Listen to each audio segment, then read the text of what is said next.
Please comment where you're watching for, and please consider becoming a channel member to support our channel. I met Thorn on an app that's basically Tinder's older, less desperate cousin.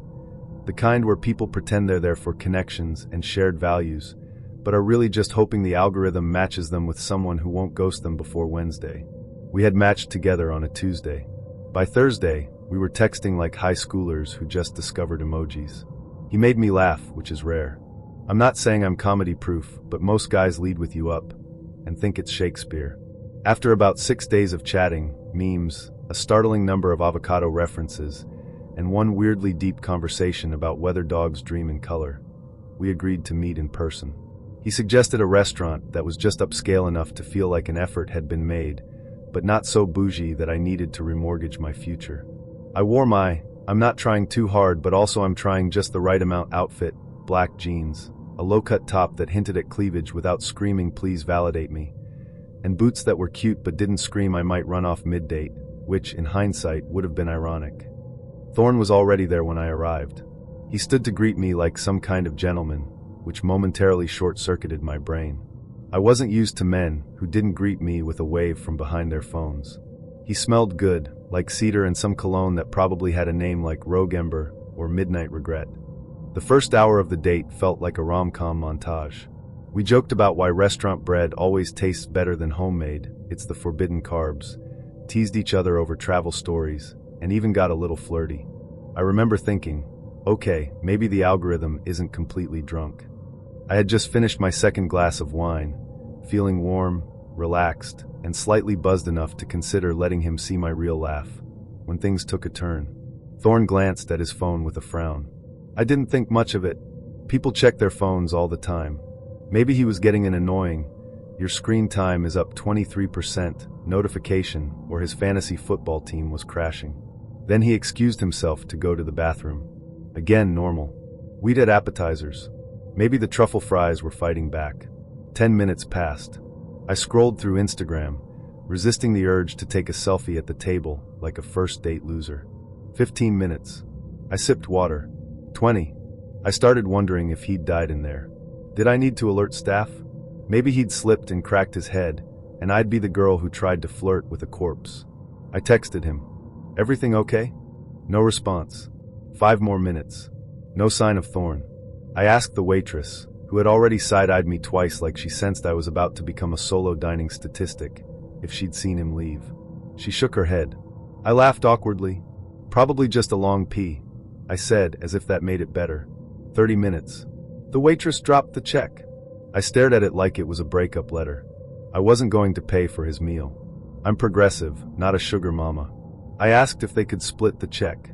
The waitress smiled like she'd done this before. I wondered how many other women had sat here, abandoned mid-date by men with disappearing acts and commitment issues. I paid for my half, left a decent tip, because service workers deserve better than my awkward shame, and walked out. I did a lap around the parking lot just in case Thorn was lurking, maybe taking a call or being kidnapped by a slow-moving cult. Nothing. As I reached my car, my phone buzzed. A text. From him. Finally. I opened it, ready for some dramatic excuse, an emergency, food poisoning, maybe a rogue ferret attack. Instead, it read, "Sorry I had to go. Didn't think you'd notice. Hope you get home safe." I stared at the screen. My thumb hovered over the keyboard, while my brain tried to catch up. Didn't think I'd notice? What was I, a ghost? A background extra in my own date? I blocked him immediately, not out of rage, but because I didn't want his weird brand of passive-aggressive cowardice infecting my contacts. That night, I laid in bed thinking about him. Not in a romantic way, more like the way you think about a weird dream that leaves you unsettled. The more I thought about it, the more disturbing it felt. He hadn't just left. He'd vanished. No explanation. No closure. And the creepiest part? I couldn't remember his face. I tried, really tried, to picture it. I remembered the stubble, the smirk, the way he said espresso instead of espresso, a rare green flag. But the details were fading. It was like my brain had decided he wasn't worth the storage space. I thought about telling my friends, but how do you explain that you were ghosted mid-date by a man who may or may not have been a figment of your imagination? 2 months passed. I moved on. Swiped on. Went on other dates, most were boring. One tried to sell me crypto, and one brought his mom, not kidding. Then one night, I got a text from a number I didn't recognize. I didn't want you to find out like this. It's better you don't know. Thorn. I threw my phone across the bed like it was cursed. Then I picked it up because I'm dramatic, not reckless. I reread the message a dozen times. What didn't he want me to know? Why was he texting me after ghosting me like a magician with intimacy issues? I didn't respond. There was nothing to say. I'd already wasted enough emotional energy on a man who treated a date like an escape room. But the unease lingered. Not fear, exactly. Just offness. Like I'd brushed up against something I wasn't supposed to see. I still think about that night sometimes. Not because I miss Thorn. Hell no. But because it made me question how we connect with people now. One moment you're sharing stories over wine. The next you're wondering if the guy you just laughed with even existed. Dating in the app era feels like a weird game of roulette. You spin the wheel and hope you don't land on someone who disappears mid-entree. I've learned to spot red flags more quickly now. If he won't show his teeth in photos, red flag.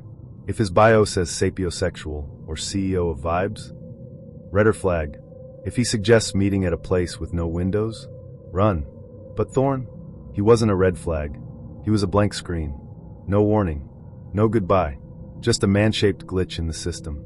And honestly, the next time someone asks me what the worst date of my life was, I'll say, the one where I was left with the check, a ghost, and the unsettling suspicion that I might have hallucinated the whole damn thing. And then I'll laugh. Because what else can you do when a date ends with a vanishing act and a cryptic text message from beyond the social abyss? At least he wished me a safe trip home. Chivalry's not dead. It just ghosted me mid-dinner. We agreed to meet at Starbucks. Classic neutral ground. Public enough to feel safe, caffeinated enough to keep me from bailing after 10 minutes. I got there early, like always. I have punctuality anxiety and a deep-seated fear of people thinking I'm flaky. I ordered a black coffee, no fancy syrup, no foam art. Just bitter bean juice to remind me this was real life and not a dream sequence. I took a seat by the window, scrolling through my phone to avoid eye contact with the baristas, who were already judging my lack of personality based on my beverage choice. And then she arrived. Airless. That was her name. I'd never met anyone named Airless before. It sounded like something you'd name a moon goddess or a very expensive skincare product. Her profile had been a chaotic mix of blurry selfies, cryptic captions, and one video of her doing karaoke in what looked like a funeral home. I should have been more suspicious. She walked in like she was entering a music video. Tight red dress, heels that made her legs look like weapons, and confidence, weaponized, unapologetic confidence. She saw me, smiled, and then did something that immediately obliterated my sense of reality. She sat in my lap. No hello. No handshake. No, is this seat taken? She just plopped herself down like I was a bar stool with a pulse. My brain short-circuited. I said eloquently. Hi, she purred, wrapping one arm around my shoulders. You smell like someone who flosses. Thank you. I wasn't sure if that was a compliment or a hygiene-oriented pickup line. She waved at the barista over my head and yelled, "One Veni dirty chai for Airless, extra dirty like me." The barista blinked. I blinked. My genitals blinked. I felt like I'd been thrown into an improv scene with no prep and a horny co-star. She turned back to me. I like to establish physical intimacy early. It builds trust. Okay, that's certainly a theory. She giggled and leaned closer. Her perfume was aggressive, like vanilla extract had gone to Burning Man. She began stroking my hair, which would have been cute if we'd known each other longer than the time it takes to microwave a burrito. You have very submissive eyebrows, she said. I didn't know what that meant. I still don't. But before I could ask for clarification or a restraining order, her name was called. She bounced up, grabbed her drink, and turned back to me. Let's go to the park. I what? She was already walking out the door. I should have stayed behind. I should have hidden in the bathroom and called an Uber under a fake name. But instead, I followed her like a dumb puppy with a caffeine addiction. She walked fast, talking nonstop as we headed toward the park. I love nature. It's the only thing that doesn't ghost me, she said. Well, except that one tree that fell on my ex's car. That felt personal. We reached the park and she immediately veered off the path, leading me to a grassy patch near a pond. Let's sit, she announced. There were benches. There were clean, dry benches. But no. She plopped down on the grass, hiked up her dress, and patted the ground beside her like she was inviting me to join a cult. I sat, hesitantly. She leaned her head on my shoulder and let out a dramatic sigh. "Doesn't this feel like a movie?" "Sort of," I said. "Like the kind where someone gets murdered and their ghost solves the crime." She giggled. "You're funny. I like that. You're not like other guys. They're always so scared of me." "Why would they be scared of you?" She turned to face me, eyes wide. "Because I come on strong." "No way." She didn't laugh. Instead, she leaned in and whispered, "Do you want to be my boyfriend?" I choked. I just met you." "So," she said, "love is just fear that's been edged." "I don't think that's how feelings work. It is if you're brave." She grabbed my hand and placed it dramatically over her heart. "Feel it. That's real." I felt her heartbeat. I also felt panic. My fight or flight response was doing jumping jacks. "I think I should probably head out," I said. She stood up and blocked my path. "Already? But we haven't even kissed in public yet." "I don't think that's a requirement." She crossed her arms. "Are you rejecting me? In a park?" "I'm not rejecting you. I'm just postponing any future lap-based adventures."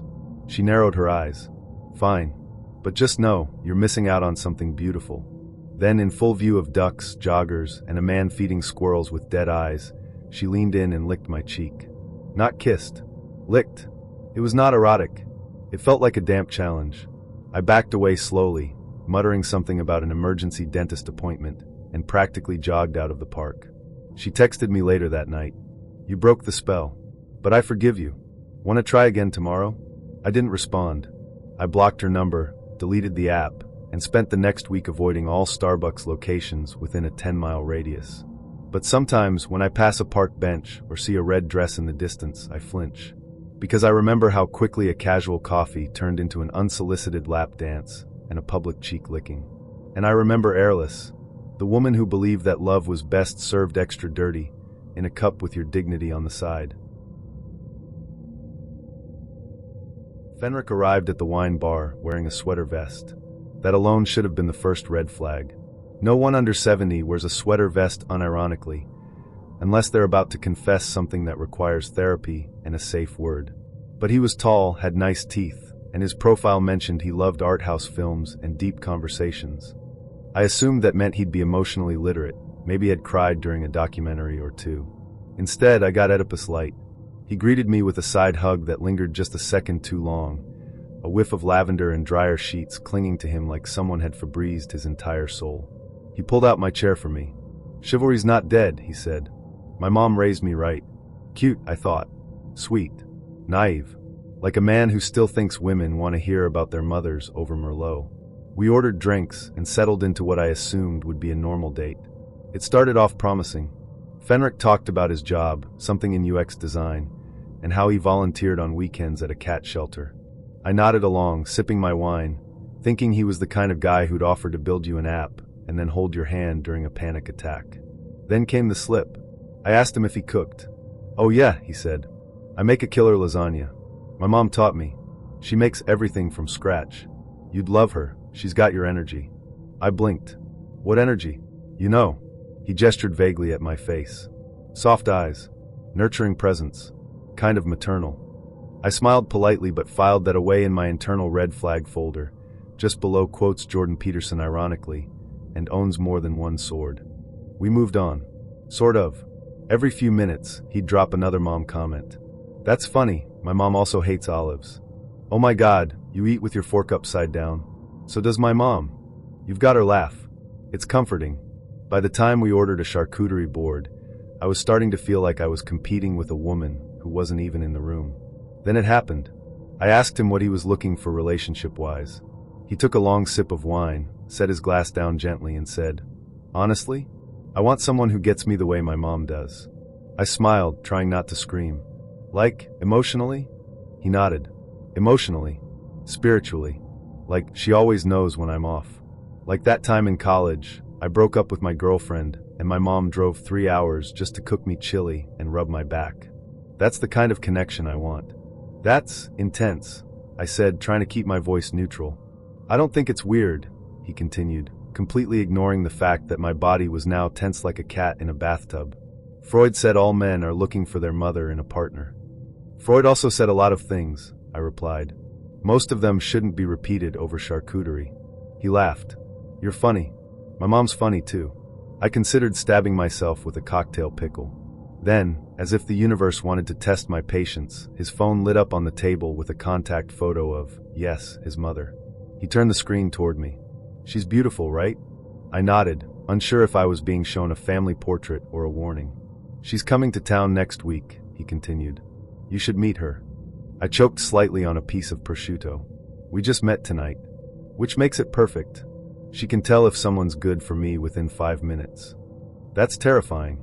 It's a gift. We sat in silence for a beat. I sipped my wine. He stared at me with doe-eyed longing, like I'd just read him a bedtime story and tucked him in.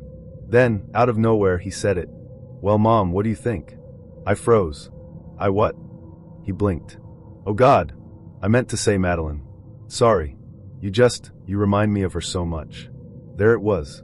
The Freudian slip. I stared at him, unsure whether to laugh, cry, or call the Department of Mental Health. He looked mortified, but also, not entirely. I guess that's a compliment, I said slowly. It is, he said earnestly. She's the most important woman in my life. I stood up. Where are you going? He asked. To the bathroom. Want me to walk you? No. I stayed in that bathroom for 10 minutes, staring at myself in the mirror and wondering if I could crawl out the window and fake my own death. When I returned, I said I had an early meeting. He looked disappointed. Will I see you again? I don't think I can compete with your mom. He smiled wistfully. No one ever really can. I left. He texted me 2 hours later. Great connection tonight. My mom says you have excellent bone structure. Blocked. But sometimes when I hear the word lasagna, I get a little nauseous.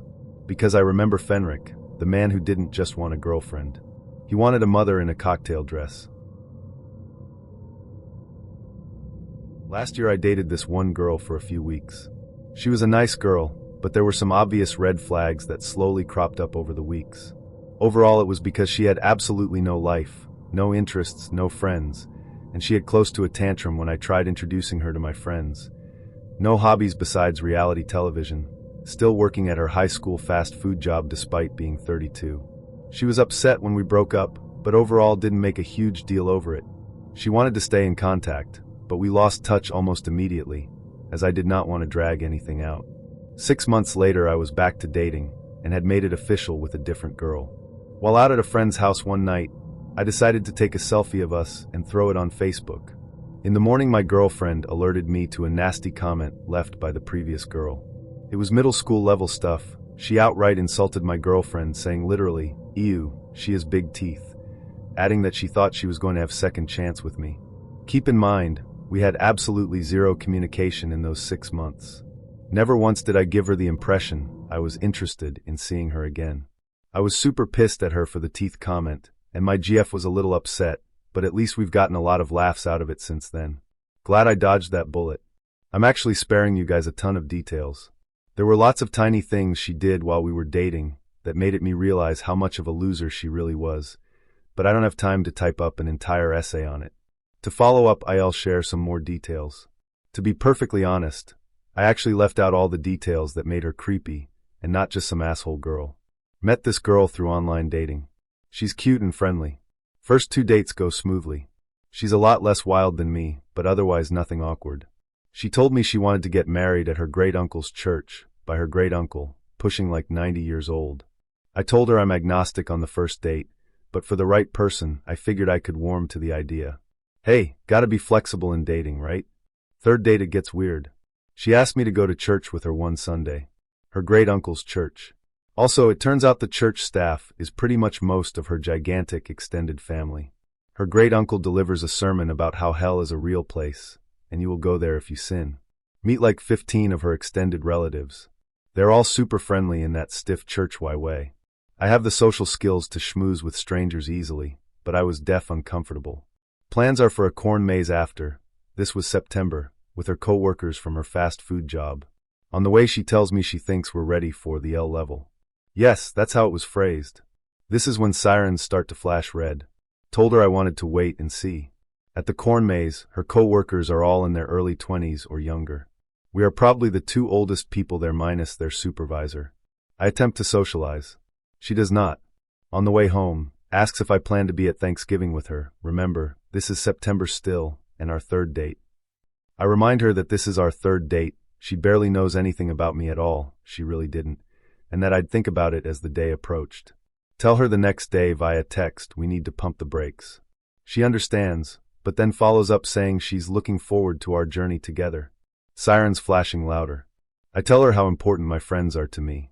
Like, I constantly see a large circle of people across multiple days of the week, pre-quarantine. I told her on our first date that the make or break was if she could be friends with them too. Start to notice she never mentions any of her own friends. Fifth date, introducing her to 4 of my friends. Not just nervous, but has a mini meltdown. Take her to my room so she can calm down. Starts to sing songs from The Sound of Music, her absolute favorite movie, to try to self-soothe, yes really. She gets freaked out by my friend's tattoos. The tattoo in question was a sleeve of Tetris blocks. Yes, we are very dorky people. Final date, she takes me to a huge benefit event for one of her cousins who died. Meet like 30 more extended family. Literally get introduced to all of them, and then we make no attempts to socialize with anyone. I can't handle that type of boredom. I point to a table of people around our age with a bunch of beer cans at their table. Looks like they're having a great time. I believe she called them the popular kids, and doesn't want to go over. She is 32 years old. Asks me if I want to make it official, and reminds me that she doesn't break up with her boyfriends. Later on asks what a reasonable timeline is for when couples should move in. Breakup call happened the next day. I know looking back at all of that, most people would have left before all that. Truth be told, she was my first real attempt at finding a long-term partner after having dated very few people over the years. I wasn't really sure what to expect, so I was trying to be as flexible as possible. Also, I don't think she really knew what she was doing was weird and pushy. I got the impression she was from a very traditional family and had her own set of ideas of what dating was meant to lead to, and was just pursuing that end. I think in her mind, things like a career, passion, or friends just wasn't as important as starting a family. I also suspect she stopped growing personally around high school, because she never had to push herself while waiting for Mr. Right. When she wasn't doing her weird shit, she was a decent person to be around, before she insulted my girlfriend, that is. And she was pretty good in bed, surprisingly. I was in my 3rd year at college, and had just become the president of the anime club. Most of the members had graduated last year, so I was determined to recruit as many new members as possible. And my way of doing that was to befriend them and given them more of a reason to show up every week. But that backfired with one woman. I'll call her Paige. Paige was a freshman, and according to others, was in love with me from the moment she met me. Shortly after the semester started, it had gotten out that I'd broken up with my girlfriend over the summer. What hadn't gotten out was that the reason I broke up with her was because I finally came out as gay to myself. Only 3 people knew at that point, my 2 best friends and my ex. Now that the club knew I was single, there were apparently a few girls that had a thing for me, because Paige actually started a fistfight on campus when she overheard another club member say she was going to ask me out. The only reason I knew this was because one of my best friends was actually in the bathroom when it happened and was the one to call campus security. But that wasn't the end of it. Whenever the club members ate lunch or dinner at the student commons, Paige would make sure to sit as close as possible to me, and would laugh way too hard at everything I said and touch my arm/shoulder/body as many times as she could. She even went so far as to put her hand on my inner thigh once. She would have gone all the way to the groin if I hadn't stood up and walked away. She then chased after me and forced her arms around me and wouldn't let go until I accepted her apology. When I would hang out with other club members, she'd always find out and force herself to come along. Me and my best friends had a tradition of watching Disney movies every Saturday night to de-stress and would invite other friends to it. So of course Paige showed up. She also would make sure to comment throughout the whole movie about how she was like the princess/heroine and I was like the prince/hero. She'd also make sure to slowly scoot closer to me throughout the movie. When we watched Brave, I got up and changed seats 3 different times just to get away from her. She even showed up outside my best friend's dorm room when it was just me and 2 friends and basically forced her way into the room. My best friends had known about my run-ins with Paige ever since the hand on the thigh incident, so they ended out hang out early just to get rid of her. Paige even started hanging out my dorm building, even though her dorm was on the other side of campus. I used to just keep my door propped open because the AC sucked, and then my other friends in the building could just drop in whenever. But ever since the first time she waltzed into my room, I stopped doing that and made my friends text me when they got outside. I also wore headphones whenever I was on my laptop or listening to music, because if Paige was outside and heard movement, she would hang on the door until I could text my floor's advisor to get rid of her. About halfway through the year, she asked me when I was going to ask her out, and I straight up said never, I'm gay. And her response was, oh, I can fix that. Enough was enough at that point. I had come out to a majority of my friends at this point, so I got them all together and told them about everything to do with Paige. They formed the Anti-Paige Defense Squad and made sure that whenever we were out, in the club, at lunch/dinner, or just hanging out, I would always have the seats next to me filled with one of them. There was actually a time when we were at Dairy Queen, and she literally popped into existence next to our table. One friend even started throwing herself into my lap whenever Paige showed up, just to try and deter her. Paige didn't give up until the end of the year. It was finals week, and I had an 8 a.m. final one day, so I forced myself to eat breakfast that day, even though I normally don't. I found only one friend for breakfast, and we grabbed a table far from the entrance and out of view. Regardless, Paige found us and announced her finals were already done and would be moving out of her dorm today. She forced me to promise her that I would be there to see her off. Obviously, I didn't and stayed with a friend off campus until the end of the day. I also blocked in my phone and ignored her FB friend request since I no longer had any obligation to her as club president over the summer. I moved off campus for my 4th year and found out that she had moved into the dorm I'd previously been living in, so I don't think she gave up right away. One of my nosy friends is still FB friends with Paige and keeps me updated. Paige had started dating another guy from the anime club a few months into her 2nd year and eventually married him in her 3rd year. He's actually 7 years older than her, and we know he used to beat his old girlfriend. She even posted to FB, right, she lost her virginity to him in detail. We even found out they have a kid on the way, so even though none of my friends nor I like Paige, we hope that she and that poor kid aren't going to be in any danger or taken advantage of. Bonus, Paige was going to be a teacher, but she was fired from her job as a lifeguard/swim instructor at the university pool because she couldn't handle children in a professional manner. Plus, she got caught shoplifting from the student store once, and her reason being that since she was going to be a teacher, she needed to get those bad impulses out of her system now. Double bonus, that girl that Paige got into a fistfight with, she asked me out during my 4th year of college in front of the whole club. That's when I formally came out to the entire anime club, not just my friend circle within the club. She showed up wearing sunglasses. At night.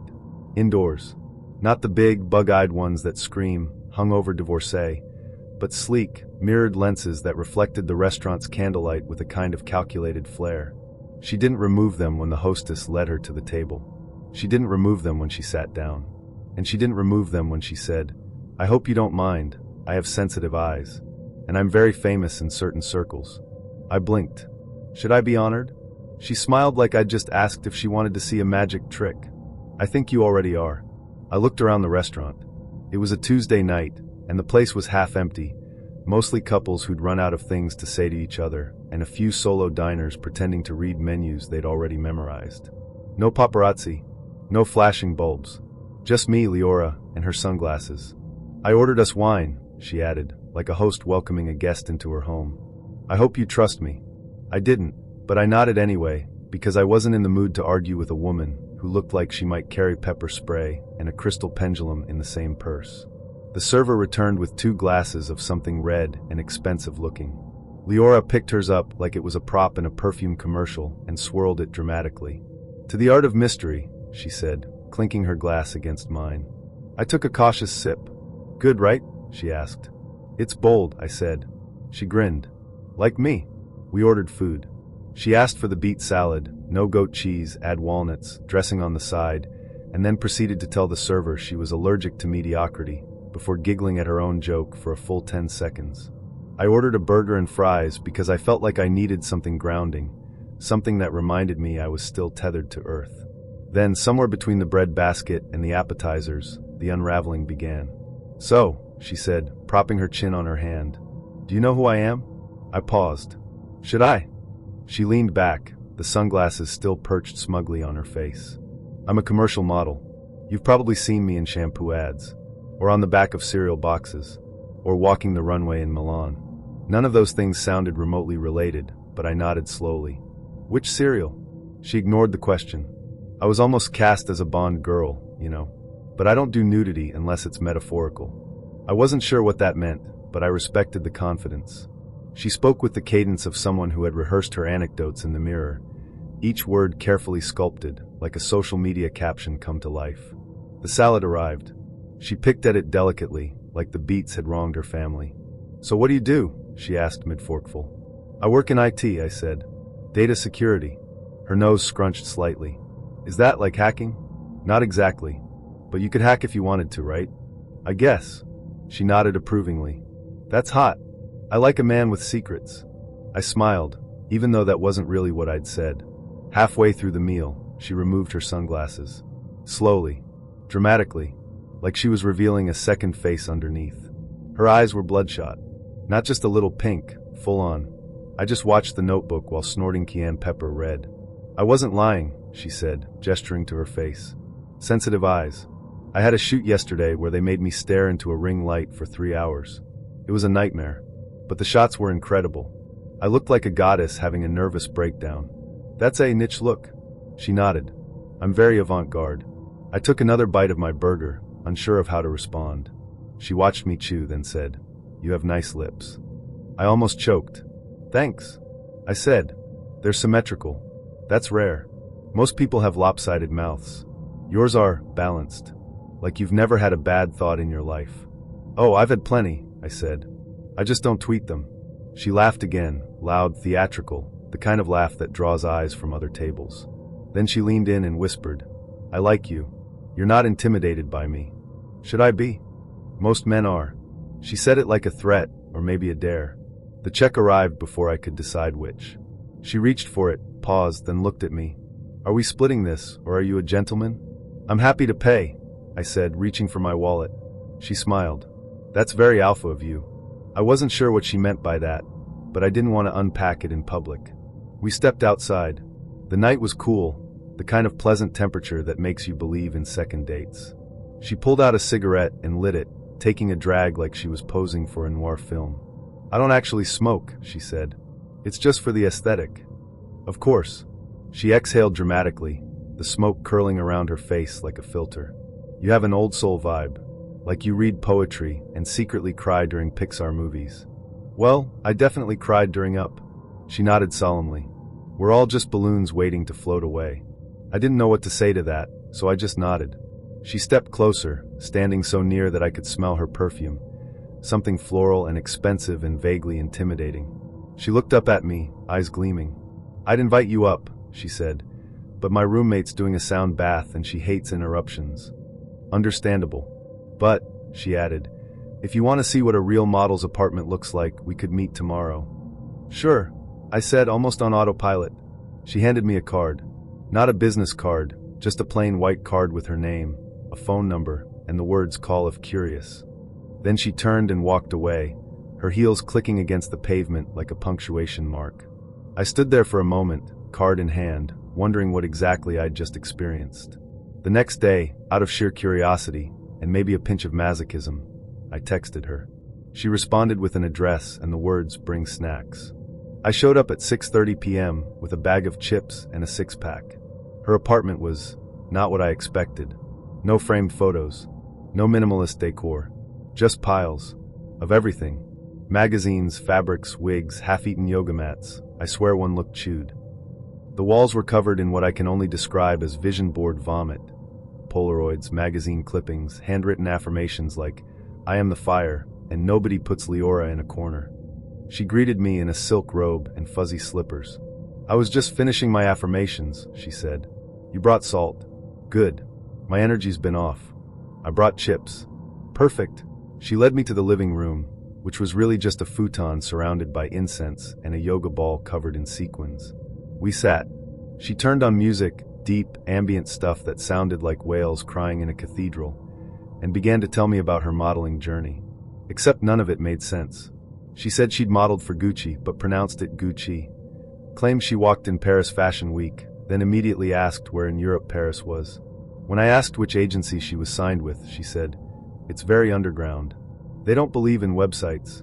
I realized slowly, painfully, that Leora was not a model. At least, not in the way she believed. She may have taken pictures of herself in various lighting arrangements. She may have once stood near a runway while someone else walked it, but her version of reality was flexible. She wasn't lying exactly. More like curating. It all began with a match that didn't feel real. Her name was Serafina. Not Sarah. Not Sophie. Serafina, like someone who reads tarot cards and drinks herbal tea made from leaves grown on a mountaintop only she knows about. Her profile was a glossy highlight reel, sunsets, cityscapes, and photos of her in designer outfits with captions like "Just a Tuesday" and "Caught candidly again." One photo had her standing next to a jaguar, not the car, the actual animal. Another had her posing on a yacht, champagne in hand, wind in her hair, looking like she was born in a perfume commercial. Her bio read, model, lawyer, dreamer, fluent in French sarcasm and yacht etiquette. I almost swiped left. I assumed it was a bot or a man in Belarus trying to fish me into buying crypto. But curiosity, and let's be honest, horniness, got the better of me. I swiped right. She matched instantly. Like, within seconds. That should have been my first clue. People that pristine don't match with guys like me, unless they're targeting kidneys. "Hey," she messaged first. Another red flag. She initiated? Was I the mark in some elaborate catfish operation? Still, I played along. "Hey yourself. What's someone like you doing in the gutter of this app?" She responded with a laughing emoji and said, "Looking for someone real. You seem grounded." That was an understatement. At the time, I was working part-time at a tech startup, living in a one-bedroom apartment with a couch that smelled faintly of regret and takeout soy sauce, and my idea of luxury was ordering guac without checking my bank balance first. But she seemed interested. We messaged all week. Her answers were always vague but poetic, like she'd been raised by a team of Instagram influencers and philosophy majors. When I asked her what kind of law she practiced, she wrote, "The kind that defends truth and challenges power." I didn't know what that meant, but I replied, "That's hot," because I didn't want to ruin the vibe. We agreed to meet the following Friday at a high-end cocktail bar downtown. The kind of place where the drinks come with ice cubes carved into perfect spheres and the bartenders wear suspenders unironically. I arrived early again, because I have punctuality anxiety. I was dressed in what I called my date uniform, dark jeans, button-up shirt, and a jacket that I only wore when I was trying to convince people I had my life together. She arrived about 20 minutes late, sweeping in like a breeze from a cologne commercial. Tall, slender, dressed in an all-black getup that looked like it cost more than everything I owned combined. She wore sunglasses indoors, which should have been a deal breaker, but I was too stunned to say anything. She pulled them off dramatically and smiled.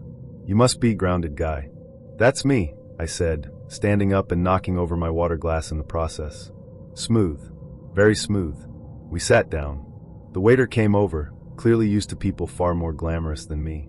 Serafina ordered a cocktail I'd never heard of, something involving elderflower and infused air. I ordered a beer because I didn't want to accidentally spend $18 on something that tasted like cucumber-scented regret. The conversation started off normal enough. She asked me about my job, then interrupted halfway through to tell me about a designer dispute she was mediating. I asked her where she went to law school. "Oh," she said, twirling a curl around her finger. "I studied internationally." "Oh cool. Where?" "Europe." "Yeah, but where in Europe?" She blinked, sipped her drink, and said, "France." "Mostly." I let it go for the moment. Maybe she was just being private. Or maybe she was a spy. Either way, I was intrigued. We ordered food. She got a salad that looked like it had been assembled by angels. I got a burger because I was starving and couldn't pretend to be dainty on an empty stomach. She watched me eat with a mix of fascination and judgment, like I was a raccoon trying to solve a Rubik's Cube. "So," I asked in between bites, "how did you get into modeling and law? That seems intense." She smiled. "Oh, it just sort of happened. I was discovered in Milan." "Discovered?" "Yes. I was at a gallery opening, and a man approached me and said I had the face of a storm. Next thing I knew, I was on a plane. No contract or agency? Oh, I don't do contracts. They limit my freedom." That was clue number 2. Or maybe 3. I was losing count. I asked if I could see some of her work, modeling shots, portfolios, anything. She pulled out her phone and showed me a couple of professional-looking photos. But something was off. The lighting was perfect, the face was hers, but the body proportions were inconsistent. One photo had her with long, wavy hair. The next, it was a pixie cut. The third, she looked like she was 6 inches shorter. I asked gently, "Are these all recent?" She smiled. "Time is a construct." "Right." I excused myself to the restroom, not because I had to pee, but because I needed to regroup. I pulled out my phone and did a reverse image search on one of the modeling shots she'd shown me. The first result that popped up, a Vogue editorial from 2017, featuring a model named Linnea from Sweden. Serafina was not Linnea from Sweden. I came back to the table, trying not to look like I'd just had a minor existential crisis in front of a urinal. "So Serafina," I said, "do you go by any other names?" She tilted her head. "Why do you ask?" "No reason. Just curious." She leaned in. "You don't trust me." I hesitated. "I want to. But some things aren't adding up." She sighed dramatically. "Men always want the truth, but they never know what to do with it. Try me." She sat back and crossed her legs. "Fine. I'm not a lawyer." "Not really." I nodded. "Okay. And I haven't modeled since I was 17. For a local boutique. In Bakersfield." "Cool, that's honest." She paused. "And I photoshopped most of my pictures. I don't have a yacht. That Jaguar was at a zoo." There was a beat of silence. "Okay," I said, genuinely unsure what else to say. "And this drink? I can't afford it. I'm probably going to Venmo request you later." That got a laugh out of me. Not a joyful laugh, more of a what is my life kind of laugh. "Why lie?" I asked. She shrugged. "Because when I tell people the truth, they don't look at me. Not really. But when I feed them the fantasy, they listen." I didn't respond. It was the most honest thing she'd said all night, and possibly the saddest. The bill came. I paid. Partially out of pity, partially because I didn't want to deal with the awkwardness of watching her pretend to reach for her purse. We left the bar. The night air was cool, and for a moment, we just stood there in silence. "I'm sorry," she said. "For the lies." "It's fine," I said, though I wasn't sure it was. "You're probably going to ghost me now." "No," I said. "But I'm not going to text you either." She nodded. "Fair." She walked away, heels clicking against the pavement like punctuation marks at the end of a very strange sentence. I went home, microwaved some leftover mac and cheese, and tried to process what had just happened. I didn't feel angry. Just confused. Like I'd gone to the movies expecting a rom-com and ended up in a low-budget thriller with plot holes and questionable acting. A few days later, she unfollowed me on social media. I wasn't surprised. I think she knew the mirage had evaporated. It started with a book. I met Emmerich at the library, which sounds like the setup to a quirky love story, but trust me, this was no meet cute. We both reached for the same copy of The Picture of Dorian Gray, and after an awkward hand brush and a laugh that was more nervous than flirty, we started talking. He was tall, the kind of lean that made him look like he belonged in a black and white French film, and he had that soft voice that made everything he said sound like a secret. He wasn't exactly charming in the traditional sense. More intense. Like he thought deeply about everything, including the ethical ramifications of almond milk. But he was interesting, and I hadn't had a conversation that didn't involve a dating app or my cat's digestion issues in weeks. So when he asked if I wanted to get dinner sometime, I said yes. We set a date for the following Friday. He chose the restaurant, some dimly lit place with white tablecloths and a name that sounded like it was born in a wine cellar. It wasn't the kind of spot I usually went for a first date, but hey, I figured it might be refreshing to dine somewhere that didn't serve wings in a basket. I arrived early because I always do. I like to get the lay of the land, figure out where the exits are, and mentally prepare in case my date shows up wearing sandals with socks, or tells me he believes the moon landing was filmed in a Costco. Emmerich arrived 10 minutes late, which I forgave because he looked good. Too good, actually. Black slacks, crisp shirt, jacket that fit him like it had been sewn directly onto his frame. But what struck me most was his expression. Not a warm smile or an awkward grin. Just a tight-lipped nod like he was here for a business negotiation. He sat down, adjusted his napkin like it owed him something, and said, "You look refined." That's rare these days. I laughed, not sure if it was a compliment or a critique of modern fashion. "Thanks. You look very punctual for someone who's 10 minutes late." He tilted his head, smirked, and said, "Touché." The waiter came over, a young guy who looked like he still had a semester left in college and a dream of starring in a Netflix drama. He was polite, if a little nervous, and asked if we wanted water. Emmerich didn't look at him. He just muttered, "Of course," and went back to scanning the menu like it was a legal document. The waiter brought water. Emmerich took a sip, then set the glass down a little harder than necessary. "Room temperature," he murmured, mostly to himself. "Interesting." I made a joke about how at least it wasn't boiling, but he didn't laugh. Instead, he pointed at the wine list and said, "Red or white?" "Depends. Are we celebrating or mourning something?" He didn't answer. Just flagged the waiter back over and ordered a bottle of Cabernet without even asking if I drank. I watched the server scurry off, and for a moment, I felt like I was watching a play where I wasn't sure what role I was supposed to be playing. Romantic lead? Comedic relief? Innocent bystander? The conversation drifted into neutral territory: literature, travel, childhood memories. He talked about boarding school and summers in Belgium. I told him about growing up in a house with 4 siblings and a dog that once ate an entire wedding cake. He listened, but it felt performative, like he was storing my anecdotes in a mental filing cabinet for later analysis. Then things started to tilt. The waiter returned with the wine, poured it with a flourish, and accidentally let one drop land on Emmerich's napkin. It was like watching a switch flip. Emmerich looked down at the drop like it was blood. Then he looked at the waiter. "You might want to work on your aim," he said, cold and flat. The poor guy apologized, clearly flustered. I tried to laugh it off, said something like, "Hey, at least it's not on the shirt, right?" But Emmerich wasn't amused. "It's about presentation," he said. "Details matter." The waiter nodded, mumbled something about getting our orders, and disappeared faster than a dad at a toddler's talent show. I took a sip of wine, trying to reset the mood. "So, have you always been this passionate about linen?" Emmerich didn't smile. "I have high standards. People should strive to meet them." "Okay." I tried to pivot, asked him about his work. He launched into a monologue about consulting, very vague, very buzzword heavy. Synergy. Optimization. Cross-functional alignment. I felt like I was being pitched a startup that sold Wi-Fi to ghosts. The waiter returned with our meals. As he set the plates down, his hand trembled slightly, and the bread basket toppled. A roll bounced onto the table, and then the floor like a carb comet. Emmerich's jaw clenched. His voice was low. Unbelievable. The waiter apologized again, voice cracking. Emmerich stood up, slammed his napkin on the table, and said, "Do you hire people off Craigslist? Or is this just a charity program?" The entire restaurant went silent. I felt every eye turned toward our table. The waiter looked like he wanted to melt into the floor. I wanted to join him. I stood too, grabbed Emmerich's arm. "Hey, sit down. It's a role, not a war crime." He shook me off, not violently, but with enough force to make it clear that he didn't appreciate being touched. "I expect professionalism," he said.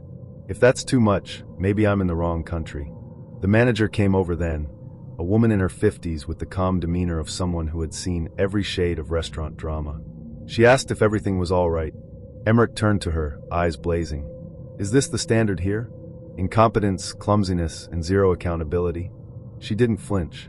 "Sir, I'm going to have to ask you to lower your voice." He laughed, and it wasn't a good laugh. It was the kind of laugh you hear in movies right before someone flips a table. "I'm done here," he said. "This place is beneath me." Then he did something I still can't believe. He shoved the waiter. Not hard. Not enough to knock him down. But enough to make the guy stumble back into the bread cart, which crashed into the wall with an echoing clang. Gasps. Murmurs. Someone whispered, "Holy SH." I was frozen. Part of me wanted to scream. Part of me wanted to disappear. The manager stepped between them, her voice steel. "Leave. Now. Or I'm calling the police." Emmerich looked at her, then at me. "You coming?" I didn't answer. He scoffed. "Figures." And he walked out. The manager turned to me. "Are you okay?" I nodded. "Yeah. Just sorry." "You didn't do anything," she said. "We'll cover your meal." I left a tip so big it made me wince, then walked out into the night air, heart pounding, stomach in knots. He texted me the next day. "You overreacted. Weakness isn't attractive." Blocked. Done. But for weeks, I kept thinking about it. How someone could go from charming to cruel in the blink of an eye. How quickly a single drop of wine could become a catalyst for chaos. It wasn't just about the waiter. It was about control, power, the need to dominate even the most benign interactions. And me? I learned that intensity isn't always a compliment. That sophistication without kindness is just arrogance in a tuxedo. And that next time someone orders my drink without asking, I'm ordering a cab. Because no matter how deep the conversation, how sharp the jawline, or how good the wine is, I will never, ever, go out with someone who thinks yelling at a waiter is a flex. Especially not someone who treats bread like a battlefield. You ever have one of those dates that starts out promising, like rom-com worthy promising, and then nosedives so hard you're left wondering if the universe is just playing Mad Libs with your love life? That was my night with Callista. We matched on Bumble, which I use mostly when I'm tired of Tinder's horror show and want to pretend people are capable of forming full sentences. Callista's profile was a breath of fresh, chaotic air. Her bio said, "I once talked a TSA agent into letting me keep my goat cheese. Let's get burgers and talk about aliens." Naturally, I was intrigued. I mean, any woman who is that specific about dairy and extraterrestrials is either unhinged in the best way or legally banned from Whole Foods. We messaged for a week. She was funny. Like actually funny, not just, I quote The Office, funny. Our chats ranged from our mutual hatred of decaf coffee to which extinct animal we'd bring back if given the chance. She said the dodo. I said the saber-toothed tiger. We agreed to disagree. By the end of the week, we agreed to meet in person. She suggested a burger joint near my place that was known for its artisan buns, which sounded vaguely sexual but also delicious. Friday night rolled around, and I showed up 5 minutes early, because I'm a punctual little golden retriever when it comes to first impressions, and found us a table by the window. She arrived 10 minutes later, looking like she'd just stepped out of a music video. Not in a forced influencer way, but like she accidentally nailed the cool girl who doesn't try hard, but still looks like she owns several vinyl records and a pet snake aesthetic. She was wearing a leather jacket, a flowy skirt, and boots that said, "I can kick your ass and then read you poetry about it." We ordered our food and talked nonstop through the first half of the meal. We were vibing. She made me laugh so hard I nearly snorted root beer out of my nose when she described her failed attempt at joining a nudist book club. Too many Wongs, not enough War and Peace. After dinner, I offered to walk her home. She said she lived nearby and usually just walked to save gas and because cars are like metal coffins for your spirit. I wasn't sure what that meant, but I was already halfway into a crush, so I nodded like I totally got it. We were strolling down the sidewalk, trading playlists and arguing about which Nicolas Cage film is objectively his best work. She said face/off. I said The Wicker Man, ironically, when it happened. We were chatting away, me slightly ahead of her, when I heard it. Squish. I froze mid-sentence. There are only a few sounds in this world that can instantly kill the mood. A phone notification from your ex, a fart during a kiss, and that dreaded squelch of shoe meeting warm, fresh dog poop. I turned around slowly. Callista stood there, frozen, with a look on her face that said she'd just stepped on the corpse of her dignity. She looked down. She looked up. She looked at me. I looked anywhere but at her foot. "Oh my God," she said, her voice barely a whisper. "That was warm." I choked on a laugh. I really tried not to, but it escaped, a tiny, helpless wheeze of helpless amusement. She didn't laugh. She just looked at her foot, then at the sidewalk, as if hoping the poop would suddenly disappear like a shameful ex-boyfriend. "It's okay," I said, trying to smooth things over. "Happens to the best of us. At least it's not on both shoes." Callista gave me a look that could curdle milk.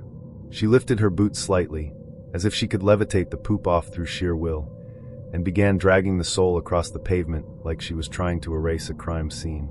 It smeared. It didn't disappear. It just redistributed. We were both silent. It was the kind of silence you only hear in horror movies right before someone opens the wrong door. Then she did something I never saw coming. She walked over to my car, which we'd parked next to, opened the passenger door, without asking, and started wiping her shoe on the inside floor mat. I blinked. She was scrubbing it, with vigor, like she'd just decided my floor mat was her personal poop exorcism shrine. Back and forth, grinding it in like she was trying to make a scratch and sniff sticker from hell. I couldn't speak. I just stood there, watching her desecrate my poor, innocent car mat like it owed her money. She finally stopped, looked at me and said, "There. Good as new." It wasn't. There was a visible brown smear. The mat looked like someone had tried to finger paint with Nutella during a panic attack. I opened my mouth, but nothing came out. She got in the car like nothing had happened. buckled her seatbelt, smiled. "You okay?" I nodded. "Yeah, totally." Inside, I was dying. I wanted to scream. Or cry. Or both. But I didn't want to make her feel bad, even though my car now smelled like betrayal and expired beef jerky. I started driving. The silence was deafening. I rolled the windows down to air out the trauma. She didn't seem to notice. She was scrolling through her phone, humming some indie song I couldn't place. We reached her apartment complex. She unbuckled, turned to me and said, "Thanks for the walk. And the ride. And, sorry about the. I expected her to look embarrassed. Maybe even apologize. But she didn't. She smiled like she'd just borrowed a sweater, not defiled my vehicle with sidewalk dookie. She closed the door and walked away, leaving the faint scent of shoe shame behind. I sat there for a full minute, just processing. Then I looked down. The mat was worse than I remembered. Brown. Smushed. Traumatized. I drove straight to the nearest gas station, bought a bottle of industrial-grade disinfectant, and scrubbed that thing like I was trying to erase a murder scene. I gagged twice. At one point, I debated just throwing the whole mat into the trash and pretending it never existed. But I'm cheap. And also emotionally attached to my floor mats. Later that night, I got a text from her. "Had fun. Let's do it again sometime," smiling face with smiling eyes. I stared at the screen. Fun. Fun. I debated responding. I even typed out a few drafts. "Sure, but only if you promise not to wipe your foot on my soul next time." "Do you usually use your date's belongings as a poop sponge, or was I just special? Are you available for birthday parties? I need someone to ruin things with flair." In the end, I didn't reply. I didn't block her. I didn't ghost her. I just let it be. A digital turd floating in my inbox. To this day, I still can't eat burgers without thinking about her.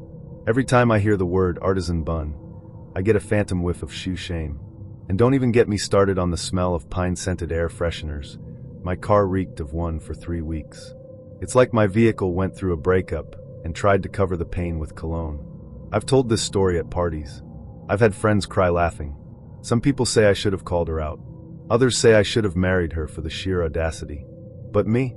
I just learned one thing. Never trust a woman with that much confidence and zero awareness of her own foot trajectory. And always, always keep baby wipes in your glove compartment. Because you never know when your dream girl might turn your floor mat into a poopsicle. I should have known something was off when Eliora texted me. Running a little late, had a headache, took something for it, but I'm on my way. That was the kind of message that either meant she was genuinely dealing with a migraine, or she had just taken a Xanax and might arrive on the back of a llama thinking it was an Uber. We'd met through an app that matched people based on vibes. Not interests. Not goals. Vibes. Like astrology, but with even less science. Her profile said she liked old French films, ramen, and used the phrase plant mom unironically. I won't lie, she was gorgeous. The kind of gorgeous that made you forgive the fact that she had 6 photos of herself holding iced coffee, and not a single one where she wasn't wearing a filter that made her look like an anime deer. We'd been chatting for a few weeks, and despite the occasional flakiness, I'm convinced her phone had more do not disturb time than actual activity. We finally agreed to meet. I picked a cozy Italian place downtown. Romantic enough to feel like a date, but not so fancy that it'd feel like I was overcompensating for having zero upper body strength. I got there early as always, because I'm chronically punctual and terrified of being the one walking in late and sweaty. I ordered a drink and waited. 10 minutes passed. Then 15. Just as I was convincing myself she'd bailed, and I could go home guilt-free and marry my couch, she walked in. And holy hell, she was even prettier in person. But she also looked off. Not in a catfish way, more like she was trying to act normal, but had just been hit by a bus made entirely of Pepto-Bismol. Her smile was sweet but slightly strained. She sat down, adjusted her cardigan like it was 3 sizes too tight, and said, "Sorry, I took something earlier. My head's been pounding all day." "No worries," I said. "You good now?" She nodded too quickly. "Totally. Definitely. I think it's kicking in." That was the first red flag. Not the kind you run from, but the kind that flaps in the wind while you think, "Huh, that's weird." We ordered food, pasta for me, soup and salad for her, and started talking. For the first 15 minutes, everything was surprisingly smooth. We joked about bad Tinder bios, shared stories about our worst roommates, and even agreed that pineapple on pizza is a war crime. But then she started twitching. Not a lot, just little things, the foot tap, the hand fidget, the subtle shift in her seat like she was trying to discreetly adjust something. I thought maybe she was just nervous or cold. Then came the first big moment. Her face went pale. I'm talking ghost who's seen another ghost pale. You okay? I asked mid-forkful. Why yeah, she said, eyes wide. I just need the restroom for a sec.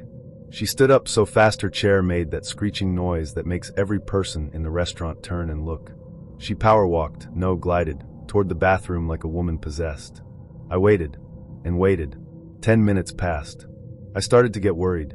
I considered texting her, but I didn't want to be that guy who sends a "you alive" message while she's possibly battling a demon in a public toilet.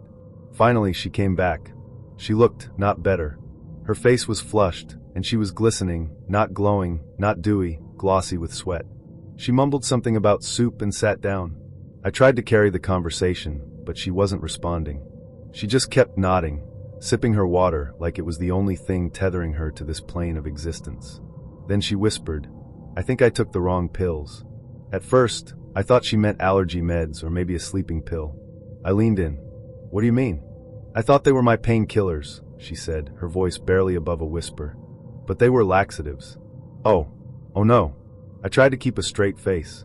I really did. But my eyebrows betrayed me. I watched her try to hold it together, literally and emotionally. Her legs were shaking. Her hands were clenched. Her face was a roadmap of regret. Then the unthinkable happened. She shifted in her seat and froze. Completely solid. Like a possum playing dead during a thunderstorm. I heard it before I saw it. A faint, wet sound that could only be described as a betrayal of the highest order. My face must have gone full deer in headlights. She looked at me, eyes wide with panic, and whispered, Oh no. I pretended not to hear anything. I pretended I was suddenly fascinated with the salt shaker. But the smell betrayed us both. It crept in like a fog of doom. Subtle at first, then undeniable. She stood up so fast her napkin flung off her lap like a white flag of surrender. Her pants were compromised. Not a little. Not oops. Full. Catastrophic. She didn't say anything. Just grabbed her purse and bolted for the door, leaving behind a chair that would never forgive her. I sat there frozen. The server came over slowly, like she knew something was off but hadn't yet pinpointed the horror. She looked at the chair, then at me. She's not feeling well, I said. The waitress blinked. I'll take the check. After I paid, I left a tip big enough to cover emotional damages. I stepped outside and took a deep breath of fresh, unscented air. I didn't expect to hear from Eliora again. And honestly, I didn't blame her. But the next day I got a text. Hey, I'm so sorry. I was mortified. That's never happened to me before. I wanted to say, I would hope not. If that's your usual first date move, we need to reevaluate your strategy. But instead I replied, It's okay. Stuff happens. Are you feeling better? She responded with a poop emoji and the words, 100% now. We didn't go out again. Not because I was grossed out. Okay, yes, a little. But mostly because I think she knew that date could never be salvaged. It would forever be known as the laxative incident. And I, the unfortunate witness, would forever remember the night I learned that sometimes the wrong pill can turn a charming dinner into a gastrointestinal horror movie. Now, every time someone says they have a headache on a date, I look at them with the fear of a man who has seen too much. I tip my waiters more. I sit near exits. And I always double-check what pill I'm taking. Because friends, you never know when your date's going to turn into a sprint to the bathroom and a walk of shame that haunts your dreams forever. It started, as most disasters do, with a deceptively normal message.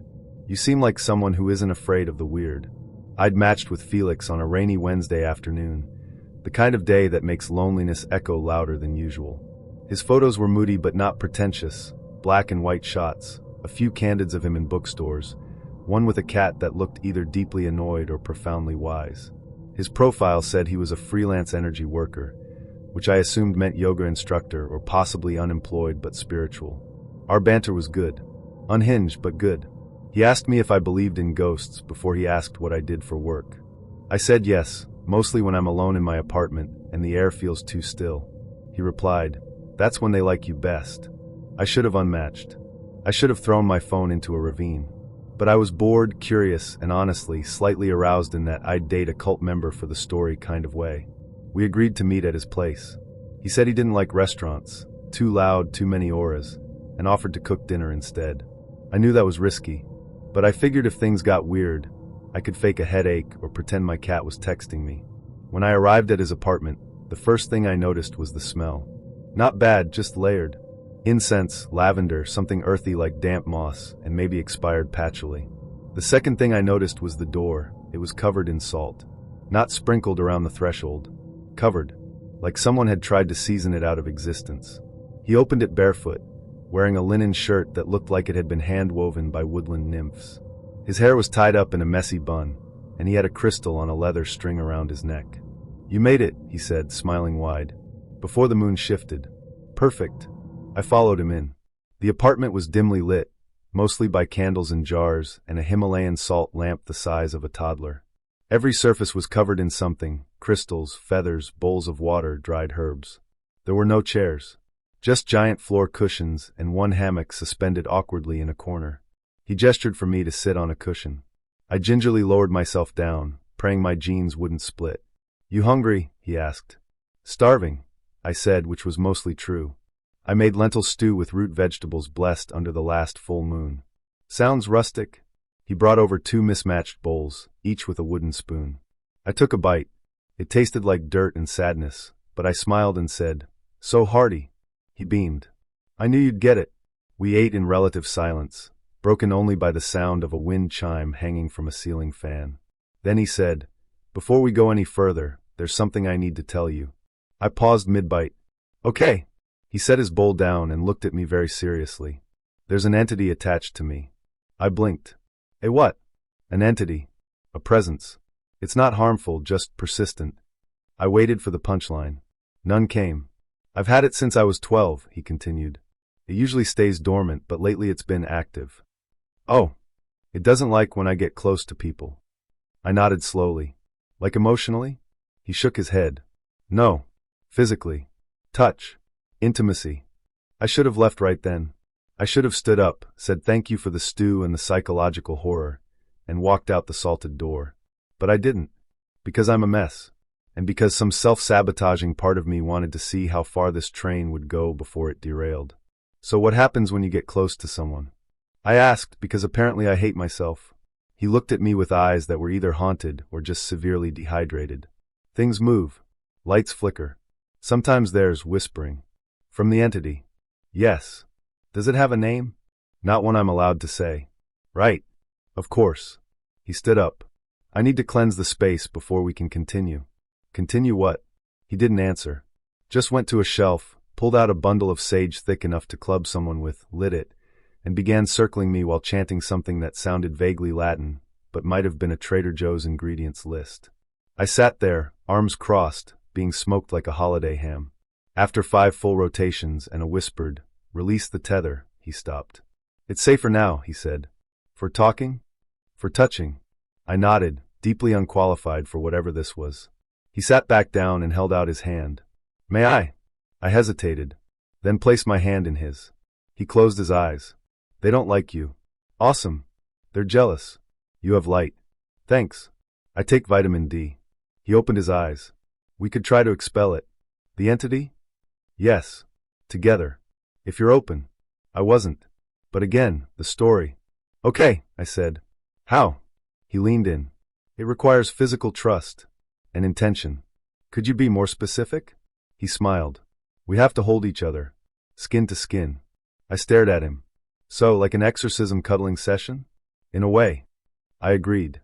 Because why not? If I was going to die, I wanted it to be in a weird, memorable way. Like woman suffocates beneath man's linen shirt while fighting ghost. He stood, pulled off his shirt, and waited. I sighed, took off my cardigan, and let him pull me into some kind of spiritual spooning position on the floor cushion. Eyes closed. Breathing synced. Silence. Then the lights flickered. I kid you not. They actually flickered. I opened one eye. "Did you do that?" "No," he whispered. "They're here." And then something fell. A glass jar from a shelf. Shattered. We both jumped. "Is this part of it?" I asked. "They're angry. We're close. They feel threatened." I sat up. "Okay," I think I've reached my threshold for paranormal foreplay. He grabbed my hand. Wait, we're almost there. Almost where? If we align our chakras, we can expel them. I stood. I don't think my chakras signed up for this. He looked genuinely sad. You were the brightest light I've met in years. That's beautiful. Please don't follow me. I grabbed my shoes, stepping over a pile of dried lavender and something that looked suspiciously like a goat's skull, and made for the door. Don't forget the salt, he called after me. I closed the door behind me and jogged to my car, heart racing. I texted 3 friends and made one of them stay on the phone with me while I drove home, just in case the entity decided to hitch a ride. The next morning, I woke up to a text from him. I felt the shift. Thank you for your energy. The entity is quiet now. They know your name. Blocked. Days passed.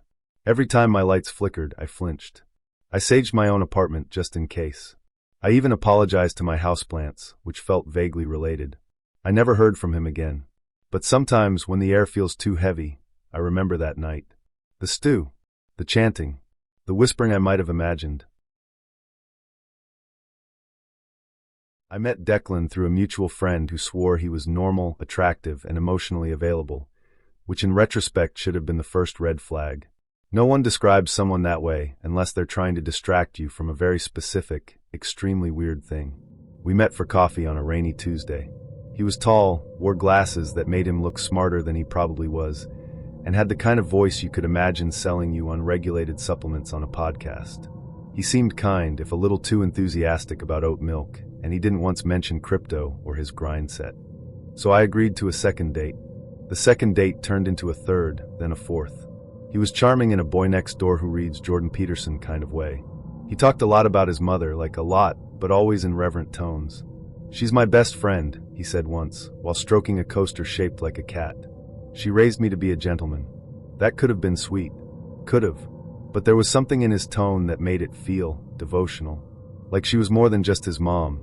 Like she was his guru, his landlord, and possibly his emotional hostage negotiator. Still, I tried not to read too much into it. Maybe he was just close with his family. Maybe I was the weird one, projecting my own emotionally constipated upbringing onto someone who actually liked his parents. Then came the night everything went sideways. It was date number 5. We'd just had dinner at a Mediterranean place where he insisted I try something called grape leaf surprise. The surprise, as it turned out, was that it tasted like lawn clippings marinated in vinegar. Still, I was trying to be open-minded, and to be honest, I was considering sleeping with him that night. Not because I was in love or even deeply attracted to him, but because he was nice enough and I hadn't felt a warm human body in my bed since pre-pandemic times. So when he said, "Hey, do you want to stay over tonight?" I said yes. Then he added, "At my mom's place?" I blinked. "Excuse me?" "She's out of town this week. I'm house-sitting. It's a nice place. Big TV. Heated floors." I hesitated. The idea of our first sleepover taking place in a woman's home, where she likely still folded his laundry, was unsettling. But he looked at me with those big, hopeful eyes, and I thought, what's the worst that could happen? I would soon find out. We drove to the condo, a pristine beige-on-beige building with manicured shrubs and that eerie suburban silence that makes you feel like you're walking through a lifestyle catalog. He unlocked the door and led me into what can only be described as the showroom version of maternal comfort. Floral arrangements, glass figurines, framed embroidered quotes like "Live, Laugh, Love, and Why Not?" The strangest part? Everything was spotless. Not just clean, sterile, like someone had vacuumed the vacuum. And the couch cushions were wrapped in plastic. Not metaphorically, literally. Like this was a museum and we were unworthy of contact. "Make yourself at home," Declan said, kicking off his shoes and heading toward the kitchen. "Want a glass of wine?" "Sure," I said, stepping around a porcelain duck and trying to find a place to sit without offending a ghost. He handed me a glass of wine and turned on the TV. We sat next to each other on the couch, well, kind of. The plastic made it hard to really sink in. Every time we shifted, it squeaked, like we were making balloon animals out of shame. We started making out. He was enthusiastic, if slightly overeager. But just as things were heating up, I heard a strange sound. A creak, then a shuffle, then what sounded like a voice. I froze. "Did you hear that?" I whispered. Declan paused, listening. Then he shrugged. "Probably just the pipes." I wasn't convinced, but I tried to relax. We resumed kissing, and he started unbuttoning my shirt. That's when the bedroom door opened, and in walked a woman, older, in a bathrobe, holding a mug. She froze. I froze. Declan didn't freeze. Instead, he groaned and muttered, "Shit." "Declan?" the woman said, blinking. "What are you doing here?" "I thought you were in Boca," he said, scrambling off me and frantically buttoning his shirt. She stared at me, then back at him, then at the wine glasses on the table. I came back early. There was a hurricane warning. I sat up, trying to adjust my bra with what little dignity I had left. "Hi," I said weakly. "I'm a friend." She didn't respond, just gave me a look that said, "I've just walked in on my adult son mid-snuggle on my plastic couch, and I will never emotionally recover from this." Declan stood up. "We're going." "Sorry, Mom." "Don't forget to take off your shoes," she said, pointing at the welcome mat. "You know the rules." We left. Quickly. I didn't say a word until we were back in his car. "Why didn't you tell me she might come back?" I asked. He shrugged. "She said she was gone until Sunday. I didn't think she'd bail on Boca." "You didn't think to maybe check before you started rounding second base on her upholstery?" He didn't respond. We drove in silence. He dropped me off with an awkward "sorry about that" and a weak attempt at a kiss, which I dodged. Back in my apartment, I sat on my couch, blessedly fabric, sans plastic, and processed what had just happened. The next day, he texted me a long message about how he was embarrassed, how he hoped I wasn't freaked out, and how he still wanted to see me again. I didn't respond.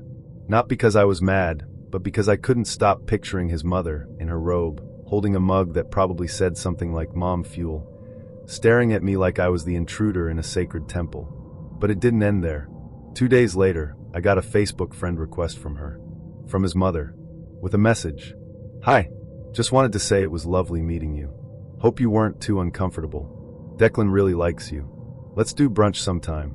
I stared at the screen, wondering if this was real life or a bizarre simulation controlled by someone with a dark sense of humor. I didn't accept the request. Instead, I blocked Declan, turned off my location settings, and spent the rest of the evening rewatching true crime documentaries to remind myself that there are worse things than a surprise mom in the living room moment. Like murder. Still, I learned something. When a man says he's close with his mom, ask for specifics. Ask for boundaries. Ask if he's ever tried to sleep with someone on her couch while she was home in her bathrobe. Because there's close, and then there's "I'll pour you a glass of wine while we dry hump next to a porcelain swan named Gerald." And I, unfortunately, now know the difference. Some stories feel like dreams when you retell them. Others feel like nightmares you walked into blindfolded. This was the latter. Trey and I met through Hinge. His profile was a mix of gym selfies, decent mirror shots, and one suspicious group photo where I couldn't tell if he was the hot one or the one holding the camera. His bio read, "Family is everything. Looking for something meaningful. Let's build an empire." Which, in retrospect, should have made me run for the hills, or at least ask for blueprints. But at the time, I was in one of those emotionally vulnerable ruts where even an LOL from a stranger felt like a hug. Trey seemed sweet. A little too enthusiastic, maybe, but in a was raised by golden retrievers sort of way. He asked me out to dinner after 3 days of texting. I agreed. We met at a casual Italian spot, the kind with checkered tablecloths and garlic knots that could start a religion. He was fine. Not movie star gorgeous, but pleasant enough. Tallish, clean cut, with eyes that darted around like he was constantly scanning for secret cameras. But he was polite, asked questions, and laughed at my jokes like I was a Netflix special. Things were going well until midway through dessert, when he leaned in and said, "So, I was thinking, you should sleep over tonight." I blinked. "Oh, yeah," he said, grinning. "I mean, only if you're comfortable. No pressure or anything. Just, it's getting late, and we're really vibing." I looked at my watch. It was 8:47 p.m. "I wouldn't call that late," I said, smiling to soften the blow. He chuckled. "I guess I just like your energy.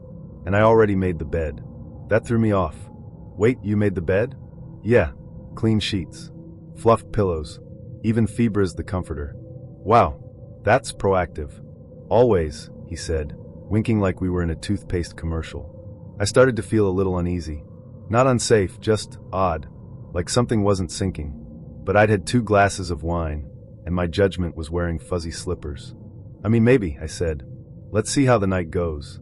He paid the bill, over-tipped, which I respected, and we walked outside. It was chilly, so he offered me his jacket. I declined. It smelled like Axe body spray and dryer sheets, and I wasn't ready to be enveloped in that much high school nostalgia. We got into his car, a spotless white sedan with a suspiciously clean back seat.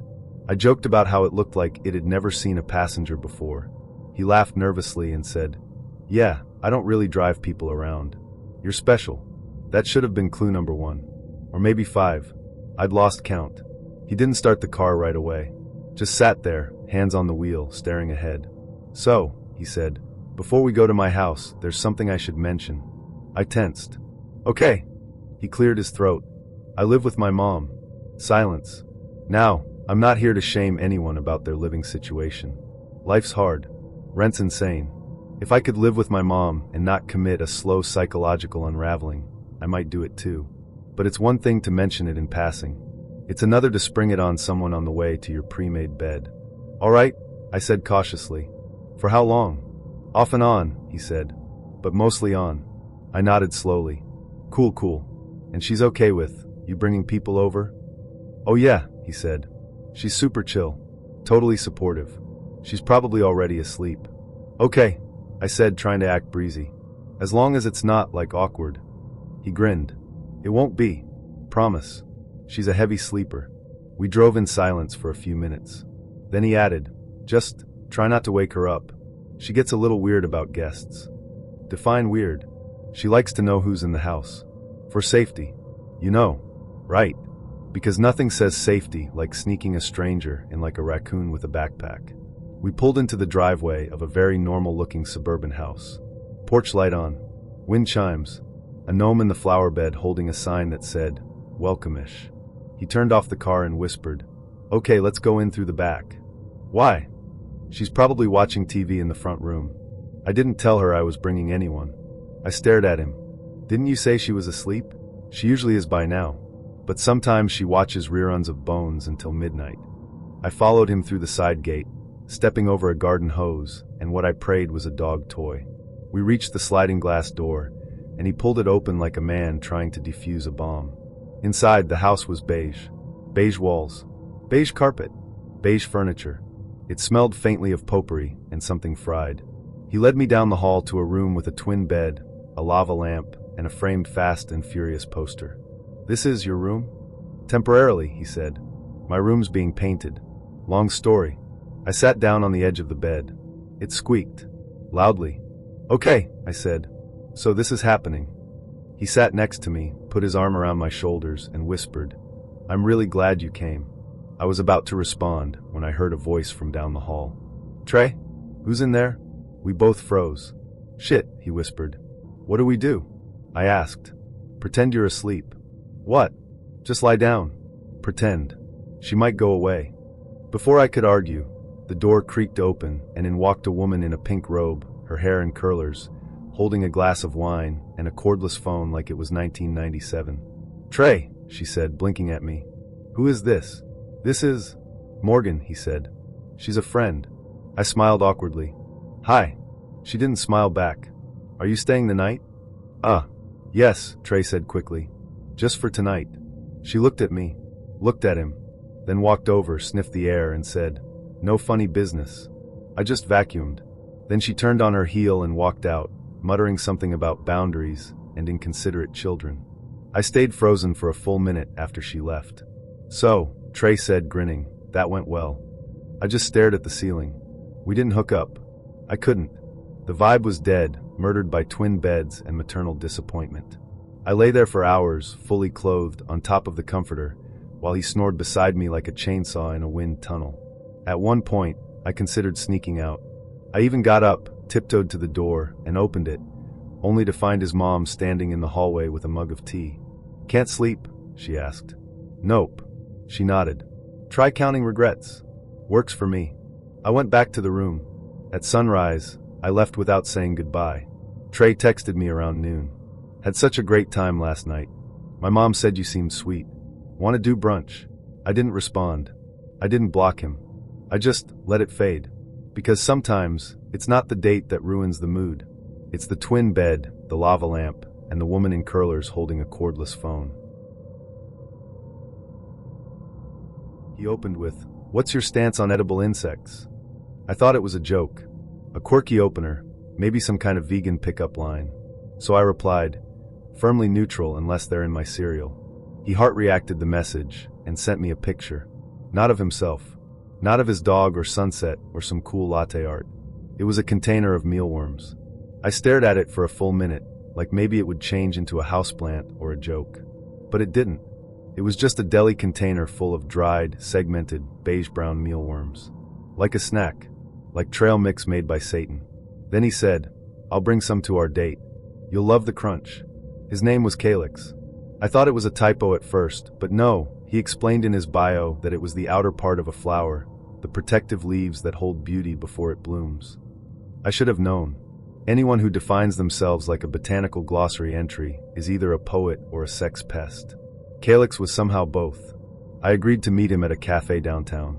Not because I was interested. By then, my curiosity had mutated into something more primal.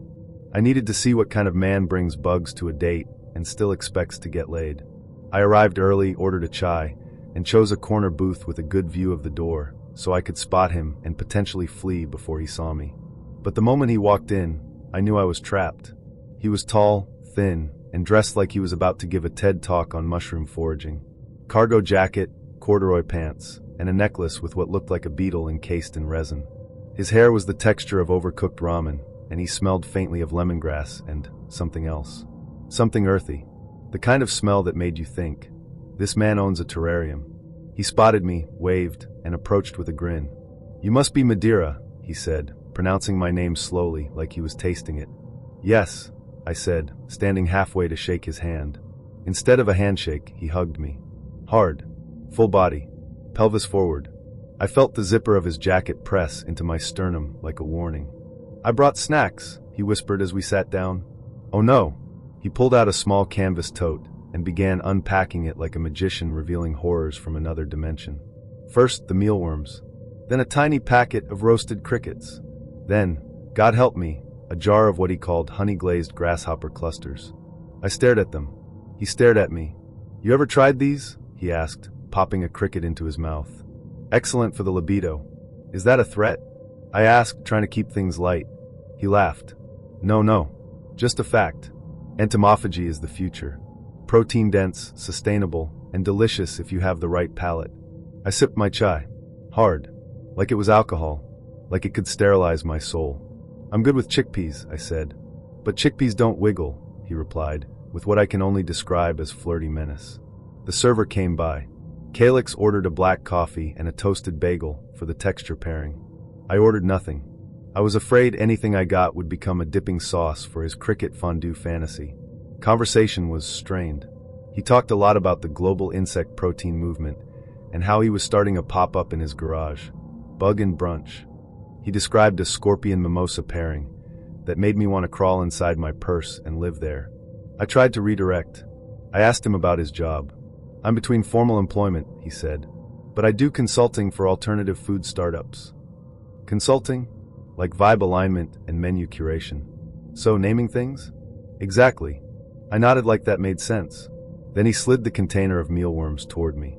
"Just try one," he said. "They're seasoned with smoked paprika and a touch of nutritional yeast. It's like a Cheeto had a spiritual awakening." I laughed. I couldn't help it. It was too absurd. But he didn't laugh.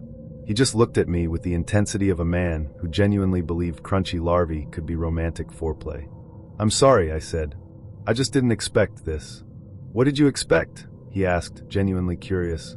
"Not bugs." He looked at me like I'd just insulted his grandmother. "Madeira," he said seriously. "This is who I am. I bring my full self to the table. Always."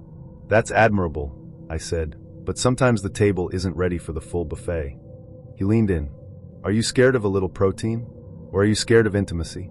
I blinked. "Are those the same thing in your world?" He didn't answer. Instead, he reached into his pocket and pulled out a single chocolate-covered beetle. "I saved the best for last," he said, unwrapping it like it was a diamond.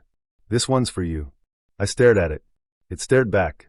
A tiny glint of carapace reflected the overhead lighting like a threat. "You know," I said, standing up, "I just remembered I have a thing." "What kind of thing?" "A thing where I don't eat insects on a first date." He stood up too, blocking my exit. You're judging me. No, I'm retreating. It's different. He looked wounded. You're not ready for someone like me. You're not wrong. He sighed and sat back down, gently placing the beetle on his napkin like it was a fallen soldier. Most people aren't. I left without saying goodbye. Outside, I took a deep breath and tried not to gag. I walked 2 blocks before I realized he'd followed me on Instagram during the date. I opened the app. He'd already posted a photo of the chocolate beetle with a caption. Shared vulnerability. She wasn't ready. But the beetle was. I blocked him. 3 days later, he messaged me from a different account. Still thinking about your aura. Let me know if you want to try scorpion skewers. I'll bring extra napkins. Blocked again. We met on an app that promised meaningful connections, which is code for emotional grenades and cocktail dresses. Her name was Thalassa. She messaged me first with 3 things. I'm a Scorpio, I love lasagna, and I demand honesty. Compliment me if you agree. I didn't know what the hell that meant. But she had great hair in every photo, wore red like it owed her money, and said she worked in the aesthetic industry, which could mean anything from makeup artist to dominatrix. I was intrigued. Our conversation was fast-paced, flirty, slightly unhinged. She used a lot of adjectives.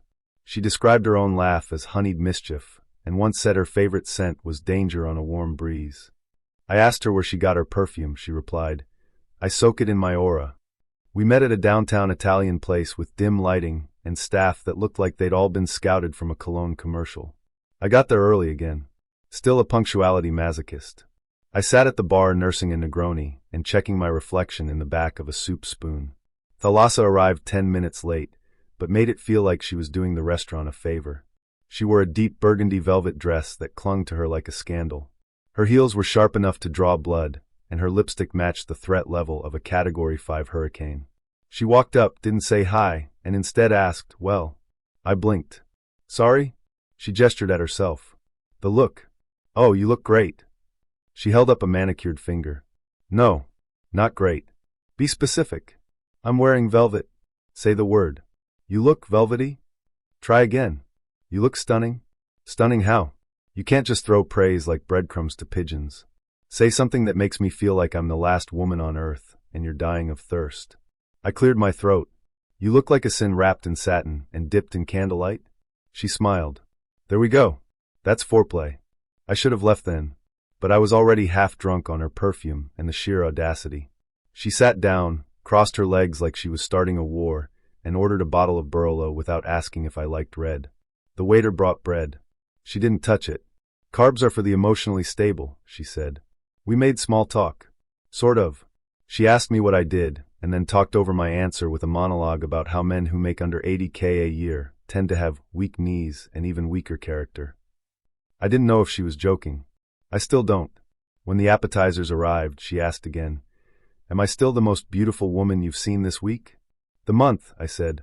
Good. I accept your flattery. She forked a roasted artichoke into her mouth like it owed her money. Then paused. You didn't comment on the earrings. They're lovely. They're vintage. I bought them after I dumped my last boyfriend. He said they were too much. That's why he's dead to me now. I tried to laugh. She didn't. Main course pasta. I ordered carbonara. She ordered a plate of squid ink tagliatelle that looked like it had been dredged from the underworld.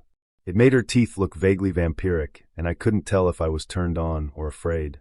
We were halfway through the meal when she said, You've stopped complimenting me. I just said you looked stunning. That was before the appetizer. Words expire, darling. Praise has a shelf life. I blinked. You want another compliment? I require it. Okay, your cheekbones could slice through moral ambiguity. She grinned. Better. But you're losing momentum. I'm running out of metaphors. Try harder. I took a breath. You have the kind of eyes that could make a priest touch himself. She made a pleased hum and slurped her noodles like a femme fatale in a food noir. Then things escalated. She leaned forward, fork poised. Now tell me what you like about my dress. It's elegant. She narrowed her eyes. You're not even trying. It hugs your body like a desperate man. That's more like it. A beat passed. I took another sip of wine. She watched me like a hawk with a knife fetish. Then she said, You're not appreciating me enough. I'm doing my best. No, your best would involve metaphors, poetry, and possibly a sonnet. But instead, you're sitting there like a man who doesn't realize he's in the presence of a goddess.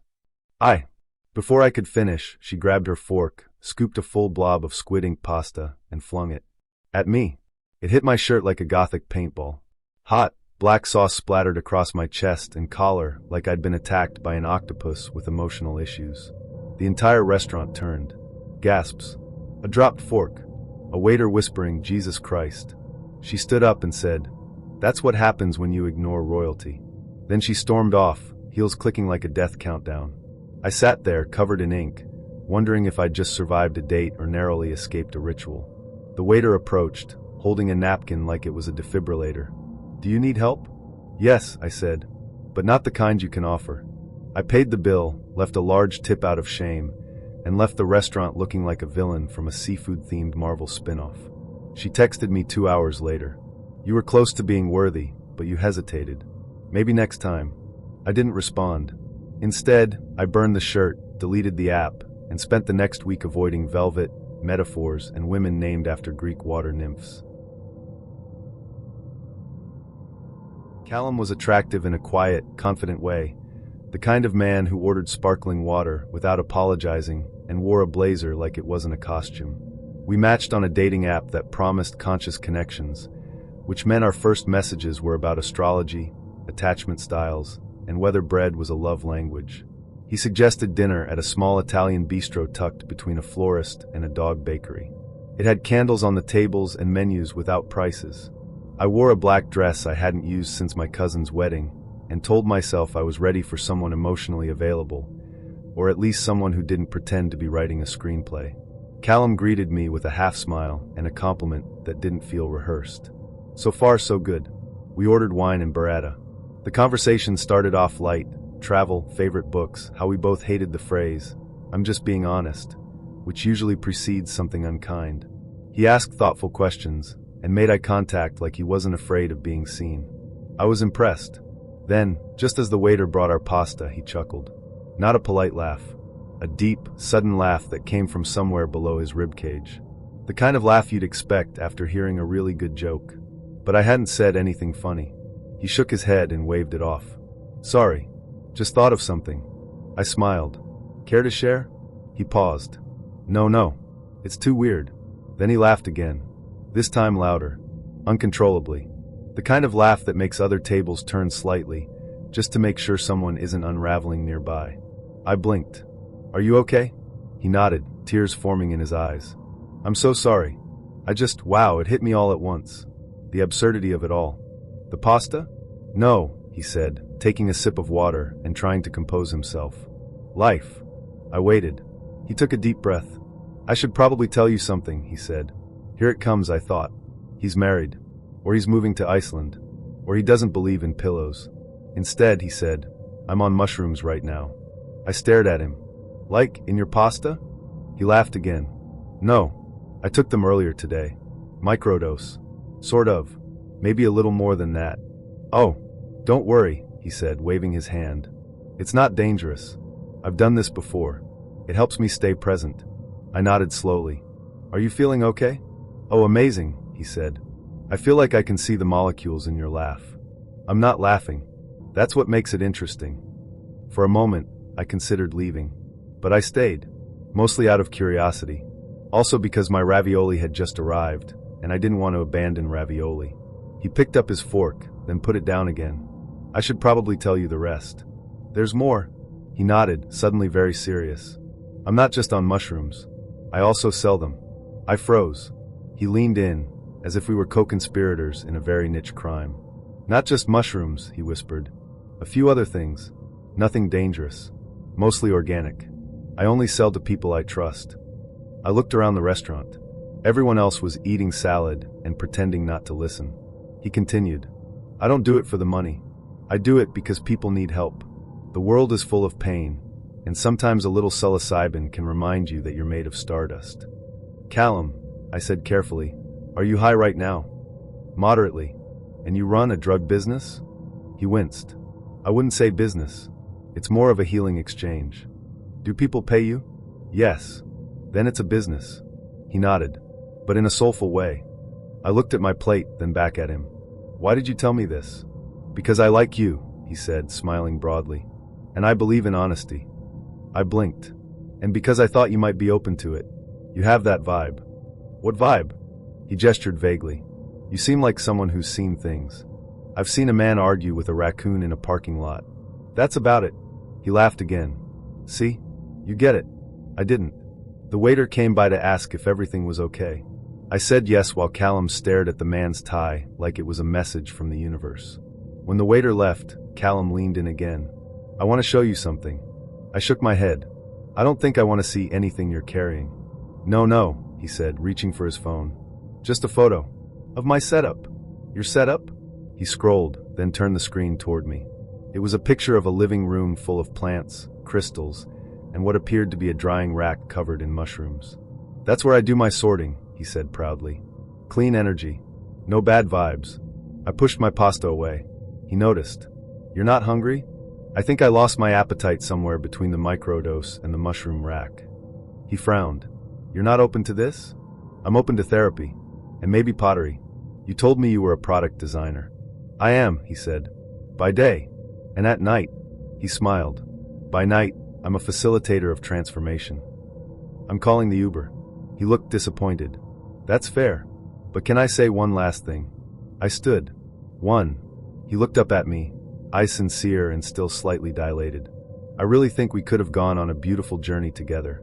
Maybe. But I prefer mine without illegal substances and unsolicited confessions. He nodded. Respect. I left before he could offer me a sample pack. I met Oren at a pop-up sound bath in what used to be a laundromat.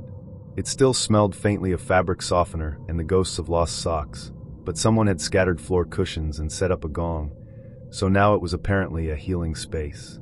I was there because my friend said I needed to realign my energy, which I assumed would be a quiet, relaxing experience, and not something that would eventually involve a man whispering about serpents and holding a tuning fork over my stomach.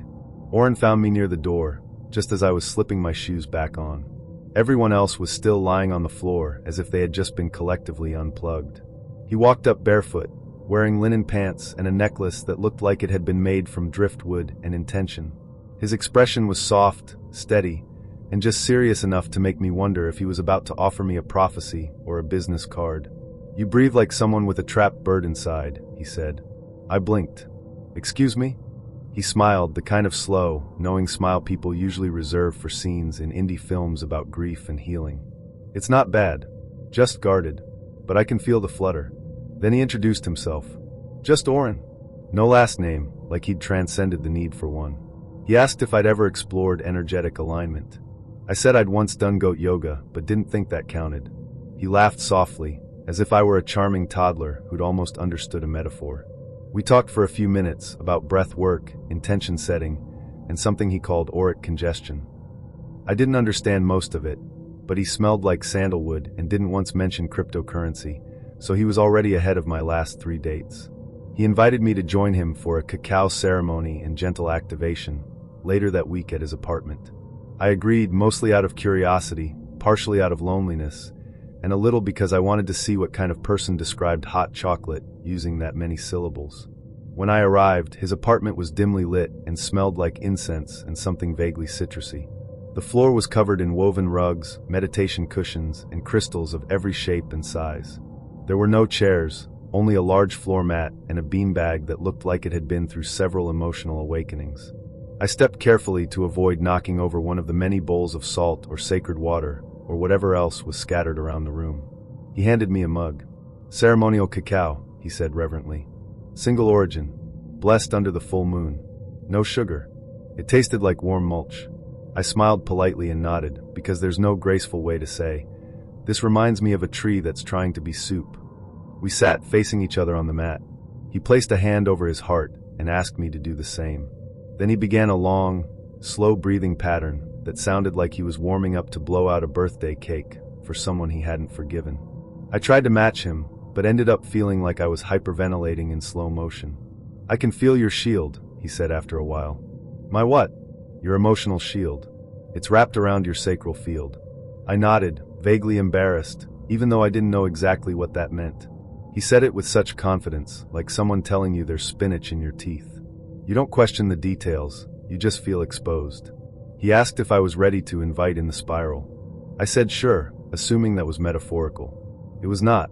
He asked me to lie down facing northeast because that was where the receptive flow gathers most. He dimmed the lights further until the room glowed in soft pink and orange, like we were inside a candle's dream sequence. He hovered his hands over my body, never touching, just waving them slowly like he was trying to dry invisible laundry. Then he began humming. At first, it was sort of peaceful, but then he started vocalizing in a strange, rhythmic pattern, somewhere between a chant and a sustained sigh. It felt like I was being serenaded by a very serious wail. His hands moved in slow spirals from my forehead to my stomach and back again. Occasionally, he'd whisper things like release, or yes, that's the place, with the reverence of someone discovering a hidden drawer in a very old desk. Then he paused. I'm sensing a blockage. Do you feel it? I didn't, but I nodded, because I didn't want to interrupt what was clearly a very important moment in his personal narrative. I think your kundalini is ready to rise, he said solemnly. I opened one eye. Is that the same as a breakthrough? He shook his head. It's more primal than that. The kundalini is the coiled energy at the base of your spine. Awakening it is transformative. I nodded in the way one does when they don't want to sound close-minded, but are also starting to wonder if they should have brought their own transportation. He picked up a tuning fork. I'm going to use sound to guide the energy upward. Before I could ask any clarifying questions, he struck the fork against a ceramic bowl and held it over my abdomen. The hum was soft, high, and slightly metallic, like the sound your laptop makes when it's thinking too hard. He moved it up my body slowly, pausing at intervals to whisper things like trust the wave and let the spiral do the work. Then he began to breathe louder. Not alarming, but definitely theatrical. His eyes fluttered closed and he swayed slightly, like the energy was flowing through him and he was just along for the ride. I stared at the ceiling and tried to remember my grocery list, so I wouldn't laugh. At one point, he leaned in and whispered, "You're doing so well." I hadn't moved. After several more rounds of humming, tuning forks, and vague affirmations, he finally stopped, exhaled dramatically, and sat back. There, he said. You've been opened. I sat up slowly.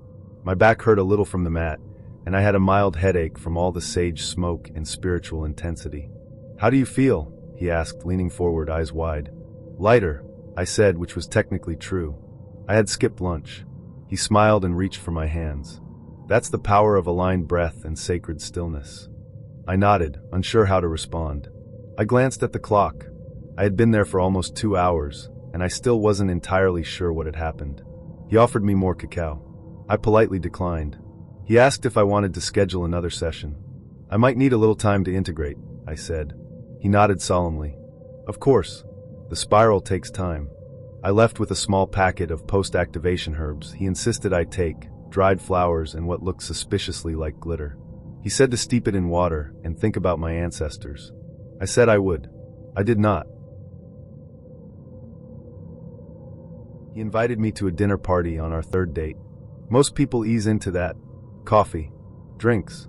A movie where you pretend not to notice they're crying during the previews. But not Jeffrey. Jeffrey believed in radical transparency, which I assumed meant therapy speak and maybe a weird number of throw pillows. I didn't realize it meant introducing me to 8 of his closest friends and 1 ex-girlfriend over a lentil cassoulet. He lived in a loft that looked like an Airbnb owned by someone who cried to Bon Iver. Edison bulbs. Plants that looked expensive. A bookshelf labeled emotional labor. I brought a bottle of wine. He greeted me with a kiss on the cheek and a whispered, "You're brave for coming." What?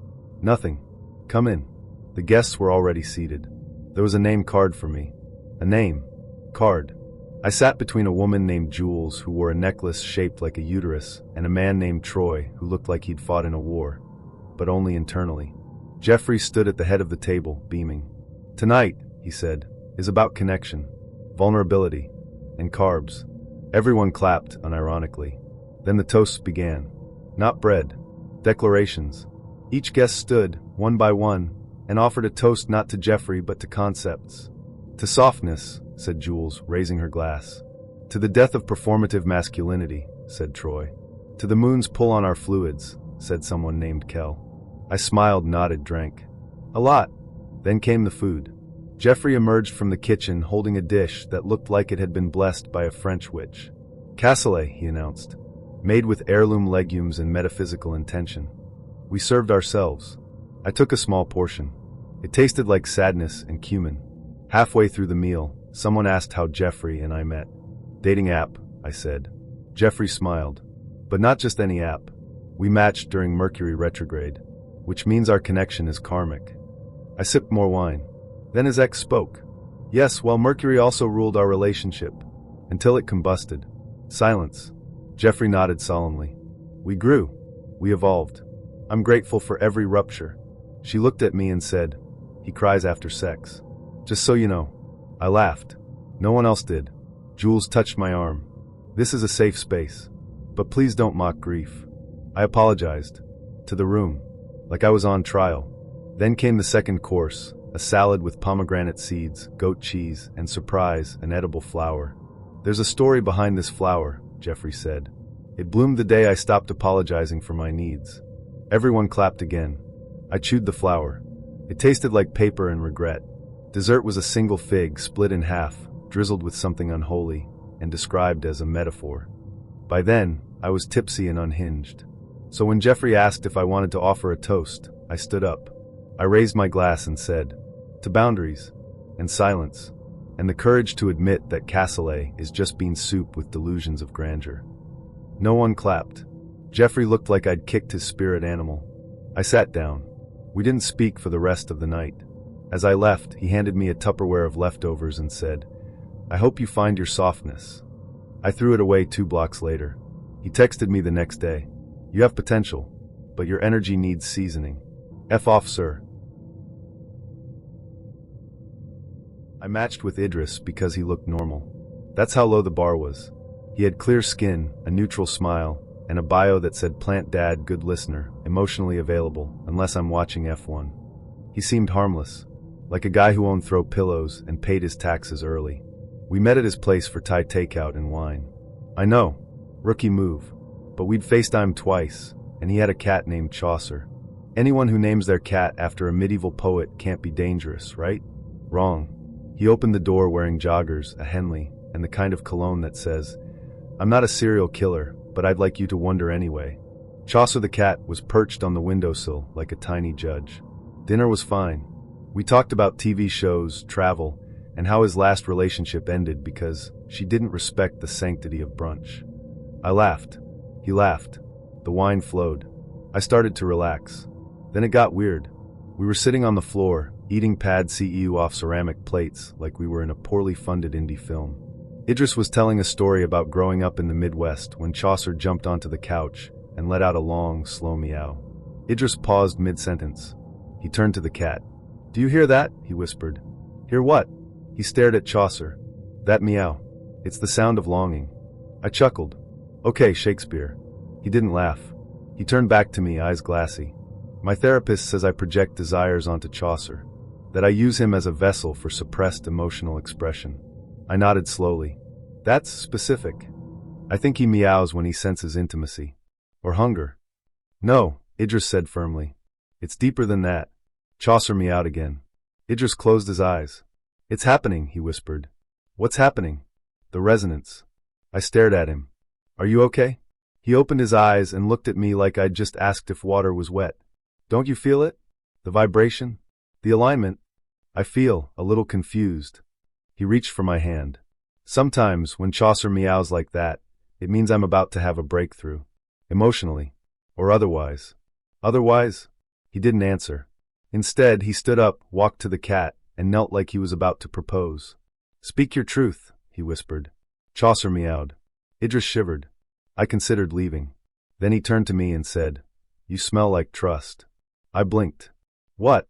I'd like to touch your aura. With permission. I think I'm gonna go. He walked toward me slowly, hands raised like he was holding a fragile vase. Wait, please. I need you to hear something. He grabbed his phone, tapped the screen, and played an audio file. It was a recording of Chaucer meowing. Repetitively. Looped. For 45 seconds. I stared at him. He stared at me. Chaucer stared at both of us. This is our song, Idris whispered. That's a cat. Meowing. It's more than a meow. It's a call. A frequency. A meowgasm. I'm sorry, Did you just say meowgasm? He nodded. It's the climax of emotional frequency between man, feline, and guest. Guest. Not woman. Not partner. Guest. I stood up, grabbed my purse, and said, Chaucer deserves better. Idris looked stunned.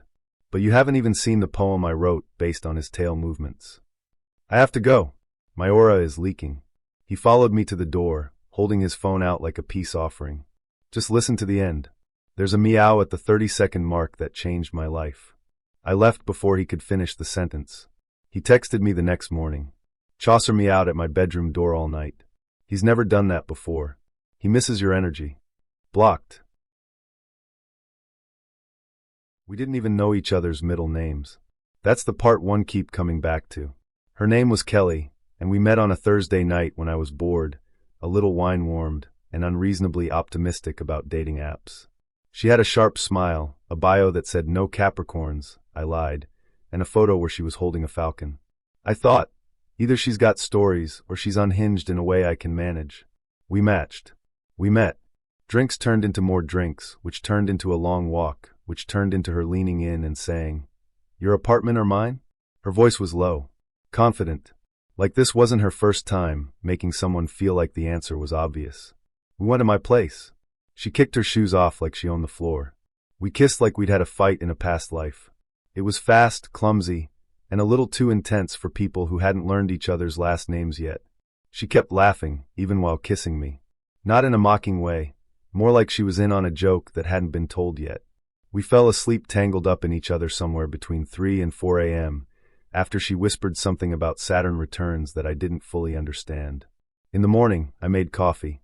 She was already awake, sitting on the edge of the bed in my shirt, staring at the floor like she was decoding static. I asked if she wanted breakfast. She said no. Then she looked at me, dead serious, and said, I'm pregnant. I blinked. She didn't smile. Didn't flinch. Just stared at me like she'd just told me the weather. Wait, what? She nodded. I took a test before I came over. I stood there holding 2 mugs of coffee, suddenly unsure whether to hand her one or pour them both over my own head. We met less than 12 hours ago. I know, she said calmly. Timing is strange. I mean, that's not how it works, right? I laughed nervously. You don't get pregnant and then go on a date. Why not? She said, eyes wide. People do stranger things all the time. And then, as if she hadn't just detonated a reality grenade in my bedroom, she stood up, kissed me on the cheek, and said, You're sweet. I followed her to the door, still holding both coffees. She put her shoes back on. No rush, like she had a cab waiting or a schedule to keep. Wait, I said. Are you serious? She nodded, tying her hair up with a velvet scrunchie. The gesture felt weirdly ceremonial. Why did you tell me? I asked. She shrugged. Felt right. Are you saying it's mine? That made her laugh. A soft, musical sound that made me feel like I'd just asked if clouds had feelings. No, she said, but you're the first person I wanted to tell. Then she opened the door and walked out. No number. No last name. No falcon. Just the scent of her shampoo on my pillow and a statement that echoed in my brain like a riddle. I waited. I texted her 5 hours later. No response. I called. Straight to voicemail. I even checked the app. Her profile was gone. I tried to convince myself it was a joke. A weird, performance art level joke. Maybe she was testing my reaction. Maybe she was writing a book. Maybe she was studying human responses to unexpected vulnerability. But then I remembered her face. The stillness. The certainty. The way she said it without blinking. I walked around for days feeling like I'd been given a secret I wasn't supposed to hear. I started dreaming about her, always at a distance, always turning a corner just before I could ask her anything. I told one friend. He said, she's messing with you. I told another. She said, maybe she just needed to say it out loud. Neither answer helped. I started checking faces on the street, looking for her, wondering if she'd show up again to update me, 6 months pregnant, standing under a streetlight, asking if I remembered her. She didn't.